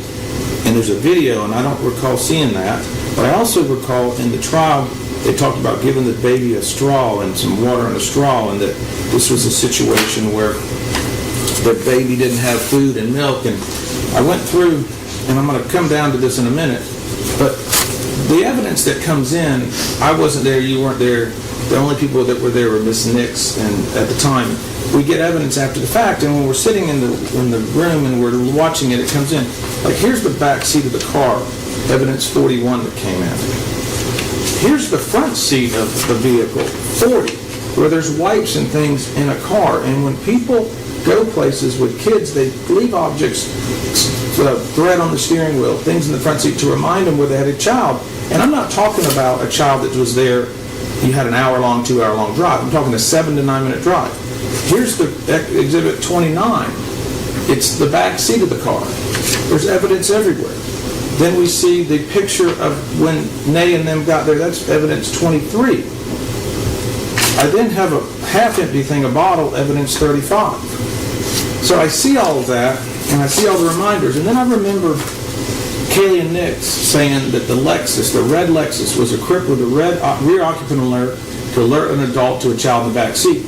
And I know that these cars, Fords, Lexuses, everything has so much weight in the back seat, beep beeps go off. And I hear her saying I didn't have that. But then I read the deposition taken of Kaylee and Nix, docket entry 201, October 1, 24. Do you know who put the car seat, page 32, line 5 to 7? Do you know who put the car seat into the car that day she picked Uriel up at the glass shop? I do not. I do know it was her tendency to put the car seat in herself. Okay, Kaylee, answer. She typically, whether I was standing there or not, would pick her up and set her in there. And then I would typically help reach over and strap her in. But a car has sensors, weight sensors. So that, just like my vehicle, whenever I stop and put it in park and turn it off, there's a loud ding that says, check your back seat if there's weight in the seat. And so those are things that I'm aware of that were in a vehicle. So when she put her in there, I did not imagine that I had any other staff assist her in the moment putting her car seat. Did she normally put the car seat behind the passenger or driver's seat? I have her telling me it was in the driver's seat because Kaylee did it, and I have Kaylee saying that it was typically in the driver's seat. And then I have these tendencies and these things that I see that show that there's a baby in the car. And let's not forget that we just left Beefville Brady's. This child was the apple of everyone's eye there. I've been to the Beefville Brady's. I've had lunch there. There's a lengthy video. There's a video of the car in the parking lot. At the end of the day, Kaylee Ashok presented this evidence to me through her testimony, her victim impact statement, and the deposition. The defense has presented to me the witnesses and the evidence. What I know for a fact is Tracy Nix left Euro in the car at 2 p.m. for over 3 hours. At no time during the 10,800 seconds that elapsed did she think 1 second about her granddaughter. Uriel Shock was there for 2.5 hours with her that day. And she just saw her 7 to 9 minutes before, and then she goes to the residence 7 to 9 minutes away. This child, like I said earlier, was the apple of everybody's eye. It captivated, entertained the patrons and the people at Beef O'Brady's, much like a 7-month-old does, a year-old does, a 2-year-old, a 3-year-old does. You know what you're doing with them, and in 7 to 9 minutes, by golly, you know where that child is. And anything to the contrary, and any excuse to the contrary, is just that. I heard and saw the body cam footage along with the interrogation room video of Tracy Nicks immediately discovering what happened after she has a grandchild passed away. She was distraught. I don't believe there's a lot of remorse in that about her grandchild's suffering and death. Rather, I see her more concerned with her community image and the death of the child. I want to leave. I want to go away. I want to do this. I want to do this. I want to do this. And I hear today the evidence and the testimony, and I get a little more remorse on that, but is it truly remorse? Yes. Tracy Nix, throughout these proceedings, has contended these acts were involuntary. She couldn't form the requisite intent to commit a crime. Her narrative is that she forgot because of senility or by taking her prescribed mind-altering medications. There's no credible evidence to the court that's persuaded this court to mitigate her sentence as the attorneys have requested. This defendant, like many other defendants facing prison sanctions before, is trying to avoid or lessen a prison sentence once arrested and after a jury finds them guilty. They justify what happened rather than accepting blame and truly evidencing remorse. I have practiced law for 30 years. I've sat on this bench for over 3.5 years. I've met my share of people in the Florida state prison system, the federal system, and I understand that they minimize their conduct and they also don't accept responsibility. And that's how it is. And there's a pile of them down at Hardy Correctional that'll tell you the same stories that I heard here today. The ultimate determination of when we do a case, and I excluded the evidence of the experts on the defense side. It's when you look at whether a defendant is competent to proceed, it's my determination in state court, in a trial court. Under the Dougherty v. State case, 149 Southern 3rd, 672 at 678, the trial court is not bound by the reports or opinion of experts. The defense in this case never afforded nor volunteered Tracy Nix to the state of Florida to have her evaluated by its own experts, so the state of Florida, the citizens of Florida, were denied the right to contest the evaluation and procedures and conclusions of the Tracy Nicks retained, hired experts. They all say we're here for our time. They come in here, they get paid, they give their opinion.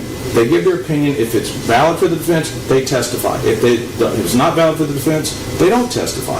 I heard this man's testimony. In a competency or an insanity case, the state has the right to contest the evaluation procedures and the conclusions of the court-appointed experts. Had she alleged incompetence or not guilty by reason of insanity, the state of Florida and all the citizens would have the ability, the state would have had the ability to hire its own experts to evaluate her mental and physical claims. The state was not afforded that here. And that's why we have a 35-year-old law that says you can't bring in diminished capacity. I ruled on that. I'm not going to revisit that ruling. The state, as a representative body for the citizens of Florida, has a right to a fair determination and meaningful opportunity to be heard to conduct its own review of Tracy Nix. All of her defense experts were hired for their time and to defend her. They had unbridled access to her so they could present their opinions to the court. What I noticed was there was no, what did the MRI findings say? I don't know.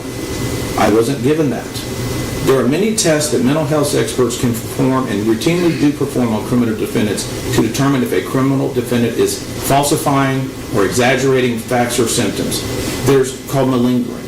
There's no medical records nor testimony presented to this court that she suffers from Alzheimer's, dementia, or senility November 1 of 2022. None of the defense experts have testified they tested Tracy Nix for malingering or confabulation. They simply say, trust us, we are experts. The court declines to do that. In Florida, the term for imprisonment for a second-degree felony is up to 15 years in prison. First degree is up to 30 years. Life is up to a defendant's life. And in a capital case, I can sentence somebody to death if the aggravating factors exceed the mitigating factors. In this case, Tracy Nix has been found guilty of a third-degree felony, punishable by a maximum of 5 years in Florida State Prison.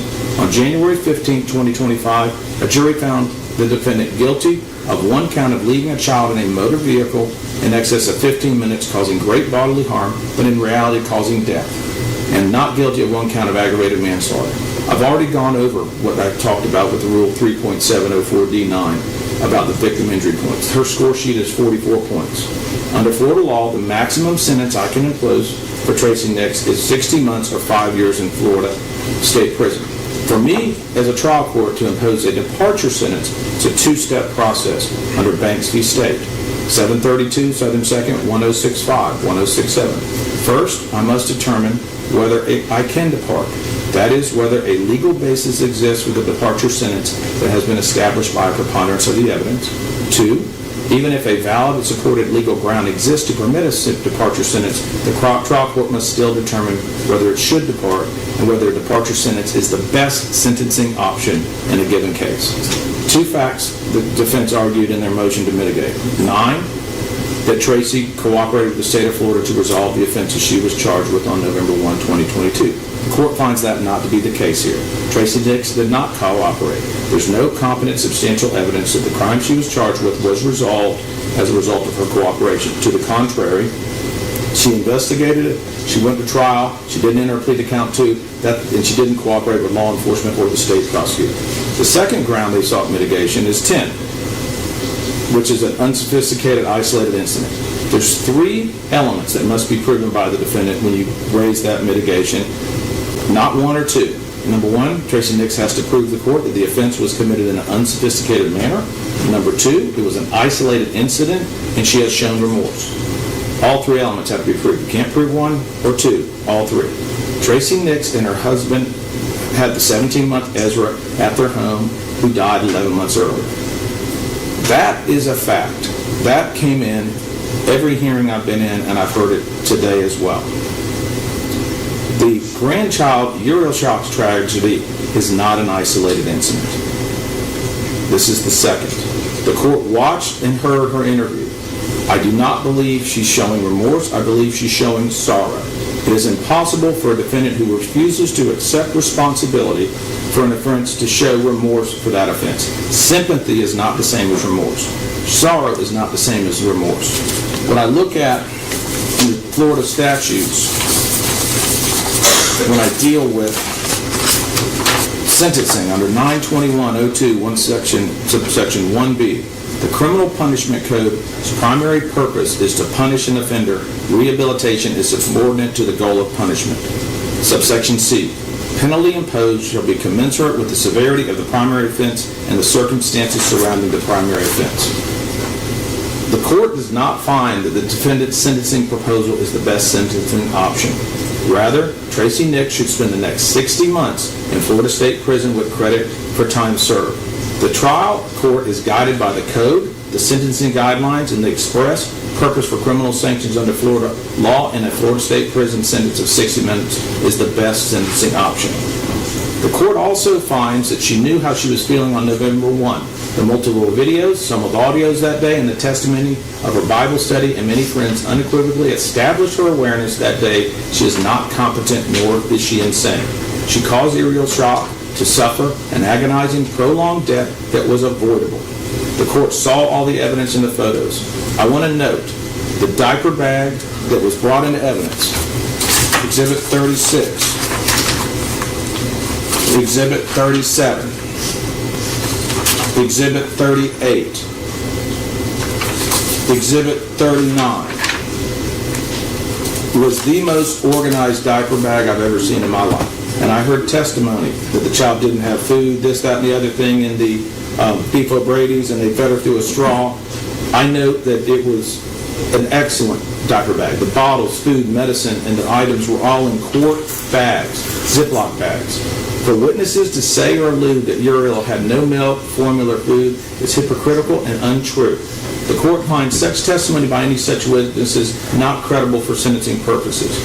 The defense's recitation of their mitigating factors without confirmation by any unbiased expert, in addition to the deficiencies the court found earlier, also fails to establish by a preponderance of the evidence any mitigation that is to be considered by the court today, nor do they amount to competent, substantial evidence for this or any court to justify a sentence of less than 5 years in Florida State Prison. The defendant restrained Uriel Shock in a car seat, and the child was severely injured before she died. There were plenty of signs to Tracy Nix that she had a baby in her car that day and she was responsible to protect it. She failed in her protection of Uriel. I will not fail this state or this community in my duties as a judge to fashion a sentence that I feel is appropriate for these type of charges. You can call it whichever one of the 5 points you call it, but I'm calling it a just and determinate sentence based upon the facts and evidence that I have seen here and heard here and presented today. The court hereby sentences Tracy Nix to Florida State Prison for a term of 5 years of Florida, or 60 months with credit for all time served. A $5,000 fine shall be reduced to a judgment lien. The cost of prosecution and restitution will be reserved for 60 days. Y'all can agree on it or we'll have another hearing. She will be remanded under the supervision of the Department of Correction until her term of prison ends. Now I'm going to speak to this community. I'm not from here. I'm from Winter Haven, Polk County. This community needs to move past this case and leave Kayla and Drew Shock alone. Let them and their 2 children live in peace. This family has lost 2 children, Ezra Shock and Uriel Shock. The tragedy of this case is undeniable. A baby's life is over way too soon, and the family has been severely impacted in unimaginable ways. Whenever a child dies, this entire community suffers. This community needs to move forward and start the healing process. I have made a final and determination here. I'm not putting people on probation to be walking around this community to rehash an issue or something to come up. I have sentenced her to 5 years in Florida State Prison. I want this community to move forward. The legislature defined this felony crime. A fair and impartial jury found Tracy Nix guilty, and I, as a circuit judge for Hardy County, have sentenced her accordingly. Ms. Nix, you have 30 days to appeal the judgment and conviction of this court. If you cannot afford an attorney, one can be appointed for you without cost for appellate purposes. The state, do you have anything further I need to deal with? Your Honor, to head off an issue, we'll waive cost of prosecution, so we don't have to have here. Okay. Do you want to reserve on restitution? If you don't, you can reserve it, and then you can either agree, disagree, or say, Judge, we're not having it, it'll go away on its own. Your Honor, we can reserve it, and it'll probably go away on its own. Okay. Mr. Fletcher, anything further we need to go on? One thing I have to say as her attorney, May Nix Day, and I think I don't know if she's still here, Alex Amanda Fletcher testified there wasn't any car.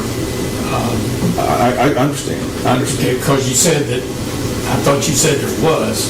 You're talking about the car seat? Obviously, we disagree about the remorse. I'm not going to argue with that. We also have a motion for supersedious bond. You're absolutely correct. Once you file your notice of appeal, the supersedious bond statute will go into effect. You'll then have a hearing on your motion. But the first event that has to happen is the notice of appeal. Once that's happened, send it to my JA. For your information, Ursula Nathy is my current JA. Next week, my new JA will be Julie Cochran. Her email address will be circulated on the website. It'll be J. Cochran. So file your notice of appeal. You can either reiterate the motion you've already done on supersedious bond or file a new one, and then I'll set a hearing time that's commensurate with both of y'all's calendars. Mr. Coleman and my JA will work with you on that, okay? And if you're not going to handle the appeal and you've got a public defender, please get your paperwork in sooner rather than later. We have an attorney. Thank you. Court's adjourned. All right. And I'm adjudicating her guilty, okay? For the record.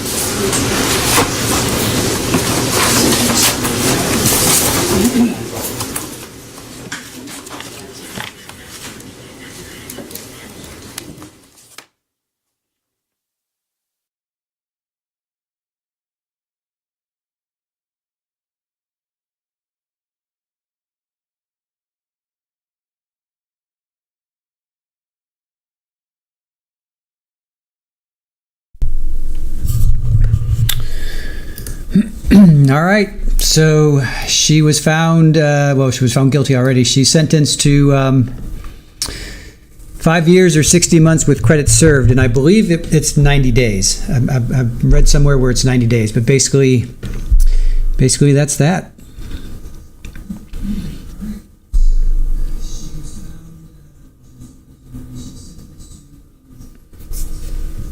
So do you guys want me to recap what... should I recap? What do you guys want me to do? Do you want to recap? Let me know if you want to recap. Because we left off with Kayla. Let me know if you want me to recap. Actually, we left off with Nay. What do you guys think? Think the judge got it right? And do you want to recap? We got 1 recap, 2 recaps, 3 recaps, 4 recaps, neutral, 5 recaps. All right. All right, I'll do what we already covered Kayla and Drew. So then there was a 10-minute break. So I will go to I'll go to Tracy. So Tracy Nix got on the stand. So she says Kayla and Rebecca are her children. She had difficulty getting pregnant. How did your birth make you feel, she was asked. I'm glad you are sitting here, Kayla, because I wanted to talk to you. Your dad and I didn't want to have kids up front. I went through fertility after trying for a long time. Then surgery. Then she had to have surgery as well to try and have you. I want to let you know how much you were wanted and loved. I thought you were the smartest girl I had ever seen. I adored you. I love you and always have loved you. I can't imagine how I would have acted and reacted had you been taken from me. And if Rebecca had been taken, it would have been more than I could have stood. Then she's like, what more do you want? She literally said, what more? She trusted her medical providers. Her attorney asks, when were you taken off the meds? She says, well, if you allow me, I need to back up a little bit. I know you think I have evaded you. I haven't. I wasn't allowed to talk to you. So she's literally talking right to Kayla and Drew. The piece that is left out is that I had Uriel 4 days the week before. I'm pretty sure we knew that. I don't think that was left out. I don't know if that was left out in the trial. I knew that she had taken care of Uriel. That sounds familiar to me before she said that. Anyway, I wasn't expecting to take her that day, and Kayla called me that morning to take her. We knew all about this. Kayla had a hair appointment. I love my grandchildren, and it disrupted what was in my mind for the day. I called Kayla and told her about the prayer group, right? So she was going to go to this prayer group first, then she was going to go have lunch at Beef O'Brady's. Let's see. The part that was left out is when I went to the glass shop, which is where Drew, I think they own it. They own this glass shop. So she went to go pick up Uriel. Kayla had the car seat. So when the baby is sitting behind the passenger seat, you can see them. Right. So you're driving, baby's back there. Yes, of course you can see them in the mirror. But that day, a car had pulled in where Kayla was going to put the seat in the passenger side, so Kayla couldn't put it on that side. Kayla put it on the seat behind her. So now Uriel is behind her. Uriel was so sleepy, and I gave her a bottle. She was sound asleep. Then when she got back to her home, the roofers were there, and we remember hearing about there were workers. I don't remember roofers, but okay, roofers were there, and they didn't want me to pull into the garage, so I had to back up under an oak tree. So I looked over to the passenger side. There was nothing there. I looked around and it looked clean. She's looking around the car. Everything looks clean. So we know now that was a lie because it wasn't clean. The judge said there was baby wipes and bottles. There was stuff all over the car. So it was not clean. So she got out of the car. She went into the house. This is perhaps where the meds come in. Uriel got quiet and I forgot she was there. There was nothing to remind me she was in the car except the things that were in my mind. I didn't realize Uriel was in the car. I forgot for a long time. I knew about plans. She had these plans with her other grandson, and I think he was maybe 10 or something. I forget how old he was, but he was a little bit older. They were going to go shopping, right? So at 4:15, other grandson comes over. He's feeding his pigs. She got the car, pulled into the barn. Not to be too gross, if you will, but it's a hot day. I think I looked it up. It was like 88, 89 degrees. Child's been in there. Was there a smell? Just saying. Not just from, the passing, but going to the bathroom, possibly throwing up. I'm just saying. So anyway, she gets in the car. She goes into pulls up to the barn. Nay was mowing, right? He was doing his yard work. He was mowing, and he came up to the car. She rolled down the window, and they're talking, right? And then she asks Nay, "Hey, when did Kayla come for Uriel?" And he's like, "What are you talking about?" He doesn't know. What are you talking about? And then it dawned to her that she realizes that she gets out, I think, she gets out, and she dawns on her that Uriel's been in the car the whole time. She said as soon as she opened the door, she realized, she realizes that poor Uriel is dead. So she ran behind the barn. She looked for things to find anything to hurt herself. I wanted to be gone. I couldn't find anything, so I fell on my face and I asked God to take me. I don't want anyone to think I was making excuses. I asked law enforcement to take me to the police station. I wasn't trying to hide anything. She went to Peace River by choice, not by force. I didn't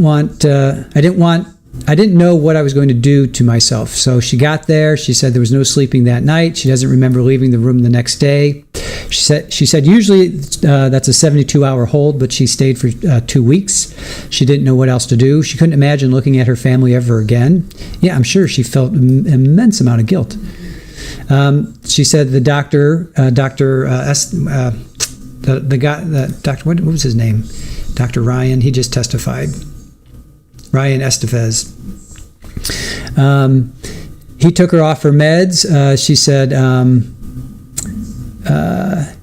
Drew, she looks at Drew. Do you remember me sitting at your house and you came in at 12:30? I walked over to you and we haven't talked about Ezra and I don't want to talk to you until you're ready. And then Kayla got up from her nap and I said the same thing to you. So she's talking directly to her daughter and her son-in-law. I don't know if you're ready to hear this yet. And then Kayla talks back to her. Like, right? I've never seen this before. Kayla says, law enforcement told me not to talk to you. So then Tracy says back to her, I wasn't avoiding talking to you. And Kayla says, I understand. And then Tracy's like, I lost my thoughts on where I was. Can you read it back to me so I know what I said? And judge is like, no, we can't read it back to you. Have your lawyer direct you from here on. From here, so she continues on. I think you think I didn't grieve, and that can be farther from the truth. I stayed in bed for weeks and didn't eat or went outside. I just didn't care. She talks about this place called Blackberry, which is for alcoholic, drug abuse, and trauma. She was there for 7 weeks. She said it did help. She saw counseling. She had intensive therapy for 2 years trying to wrap my head around it. She said it has helped her. What I find is when I talk about it, I can do it with my head. When I talk about Kayla, Yuri, or Ezra, that's the trigger and I fall apart. Drew says, apology. Drew talked about, I didn't give an apology. I wasn't allowed to talk to you or be close to you. Why can't you write something? Why can't you just write something or a card? Get a card. Do anything. Have Nay come over and talk to, I'm sure there's a way, if you really wanted to, there's a way that you can get a message to somebody saying how sorry you are. But anyway, she continues on, let me tell you something. I would give anything, including my life, if Ezra and Uriel could be here right now, but that's not how God wanted it to be. I have to figure out how to live and not hurt myself. I woke up 2 weeks ago in the middle of the night, and the first thing I thought was, what can I do to hurt myself and get out of this? I wanted to die because I would never hurt your babies on purpose. You have to know that. If I have the opportunity to say I'm sorry, it's so menial. So here it is. If I have the opportunity to say so, it's menial and insignificant. Maybe somebody just wants to hear you say I'm sorry. Maybe that's all it takes. But maybe if I told you I would literally lay down my life for them, it would be more meaningful. Maybe just say, I'm sorry. But she still couldn't say it. She couldn't just literally just say, I'm sorry. She had to wrap it all up in this other thing. I don't know what else to say. I could probably babble on, but the important thing is I wouldn't hurt your babies. And then she says, I left out the part about Kayla put the car seat behind and I couldn't see. And then she's like, oh, yeah, no, I did say that. Then they talk about Ezra. So Ezra, there were toys on the floor and every toy makes a noise. Makes a noise. Let me rewrite that. Every toy makes a noise. And Ezra and I had this pattern. So she would sit in this red chair. Ezra would climb up and she would rock him and he would go to sleep. So on that day, he climbs up without her and Nay comes up behind the chair and he's rocking Ezra, right? Until Ezra falls asleep. So then she let him sleep because instead of picking him up, that was a nice thing for Ezra to do. All right, cool, I get that. So then she lays down on the couch next to this rocking chair and she dozed off. Nay left to go to the Walmart. So is it Nay's fault for leaving the two of them sleeping? She didn't go into a deep sleep. She says, I'm not sure how Ezra made it through the room without hitting a toy. She said she ran around the house, got in a car, drove around. She came back. She cut across the pasture because she saw what looked like a little volleyball in the pond. She scampered over, hurried over to the pond, and started doing CPR and screamed for the neighbor who called 911. And they thought because it was Christmas and they had white reindeer out by the pond about 15 feet from the pond and they had ducks, they think that's what attracted him to the pond. Your Honor, whatever think about that. So this kid gets out.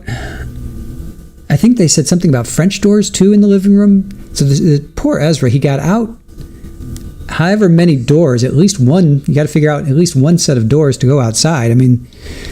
That kid was motivated to get outside, that's for sure. Your Honor, whatever your decision is, I'm already in prison. No one else can do more than what I've done to myself. You may feel you need to do something more, and I understand, but I'm in my own prison, and it will last my entire life. And then Cross gets up. you don't want to make excuses, but then you rattle off a bunch of them. And she's like, those are factual events, and Yuri is not here because I left her in the car. So then defense closed. State did not have a closing. Defense did. Everyone has figured out there are not winners here. Not sure if you have kids, Judge. Judge cuts him off and says, yep, I have 2 kids and 2 grandchildren. It's public knowledge. The passing of Ezra, although a tragedy, was simple negligence. Yeah, she was never charged. The police never brought charges. She's a good person, has done a lot for this community for over 40 years. The jury found not culpable negligence here. Yada, yada, yada. So then to recap what the judge said, where the seat was placed is inconsistent with Kayla's statements. There are wipes in the car. People leave things in the car to remind them. There's evidence everywhere, and I see all of them. I see all the reminders. Lexus has a rear seat reminder alert. I didn't know that. So Lexus has, because remember we were talking about that during this trial? We're like, wow, there has to be something. There has to be something that... we were talking during the trial, there has to be something that car manufacturers can do to alert people, and I had no idea because I don't have a Lexus. I've got a VW from 07. So my car is old. It's almost a antique. So I have no idea what cars have these days. So anyway, Judge continues on. You had just left Beef O'Brady's, and it wasn't a long drive. He says he's been to Beef O'Brady's. What did I know? Let's see. What did I know? What I do know is that Tracy. Okay. What I do know is that Tracy Nix left Uriel in a car alone. She was the apple of everyone's eye. I see her, meaning Tracy. I see her more concerned with her community image. I get some remorse, but is it truly remorse? Tracy says yes to the judge. So he's talking, right? So she literally said yes to him. He didn't ask her a question, but she decided to say yes. So the defendant is trying to lessen her sentence after getting arrested and found guilty, and then he goes on to say, hey, I see this all the time. I've been doing this for a long enough time. I see defendants do this all the time. Once they get caught, that's when they show remorse. So the maximum is 5 years for the 44 points out of the system. He said, can I depart? He said there's three elements that need to be proven. 1, Uriel, it's not an isolated incident. 2, I don't feel she's showing remorse or sorrow. Sympathy is not the same as remorse. And then I didn't catch the third one. He said it a couple times, but I didn't quite catch that. Anyway, he gives her 60 months or 5 years for causing suffering and agonizing passing deletion to Uriel. The diaper bag, he talks about this diaper bag. It was in excellent condition, and any statements outside of that is untrue. So 5 years or 60 months with credit served, $5,000 fine. Then he says, this community needs to leave Kayla and Drew alone. He's from Winter Haven, Polk County, which is inland. These guys are closer to the Gulf Coast, and he's closer to Orlando. And he says, this community needs to move forward. He's like, I'm not putting people on probation so they can walk around the community. Miss Nix, you have 30 days to appeal the conviction. So... why we have in our description 5 to 8 years, that's what we got from what we were researching. I don't know why he didn't give her 8 years. Well, I know why, because they have a point system. They have a point system, so the judge just can't say 1,000 years in life. They have a point system, and they have to go through that point system. So... let's see. Squinty Cat, thank you for joining us. I love this. I love the way this judge covered all the topics. Yes, he's a good judge. I really like him. Therapist, what did y'all take Kayla's reaction to mean? How was she feeling? Which time? Because she reacted multiple times. So which time? J902, if I were the parents, I would move. Hellcat, hey, thank you. I don't think I said hello to you. Thank you for being here. My car has the option to for the seat thing. Is that what we're talking about? Drunky the Bear, the judge was seeing everything we saw. Therapist, after he said 5 years. Not quite sure what that is. Ken says, nice work. Thank you, Ken. Appreciate it. Ken is one of our newest mods, so give Ken some love if you guys can. Hellcat says, turn on or off notification of something in the back seat being left. Gotcha. Butterfly Dana, defense did get up and say the to judge that Lexus did not have the weight sensor. Okay. Baca says, I feel she is still struggling with her feelings toward her mother versus her children. Yeah, I mean, she said she wants a family. She wants her family to be together. She wants her family to... She wants her kids that are still alive to know their grandparents, you know? Therapist, Kayla was distraught after sentence was announced. Oh, okay, I see what you're saying. It may just be a relief. May just be, at this point, just a relief. All right, so when is Monica?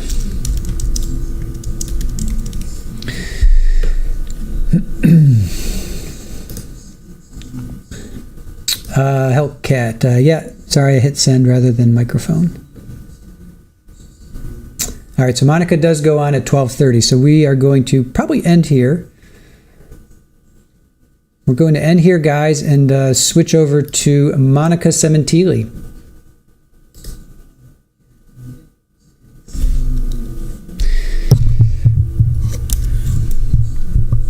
All right, so thank you guys for watching. Really appreciate it. I'm sure there's a...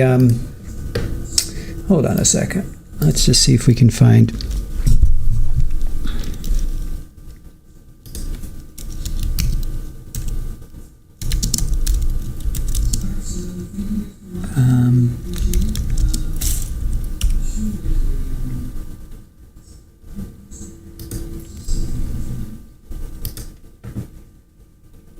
All right.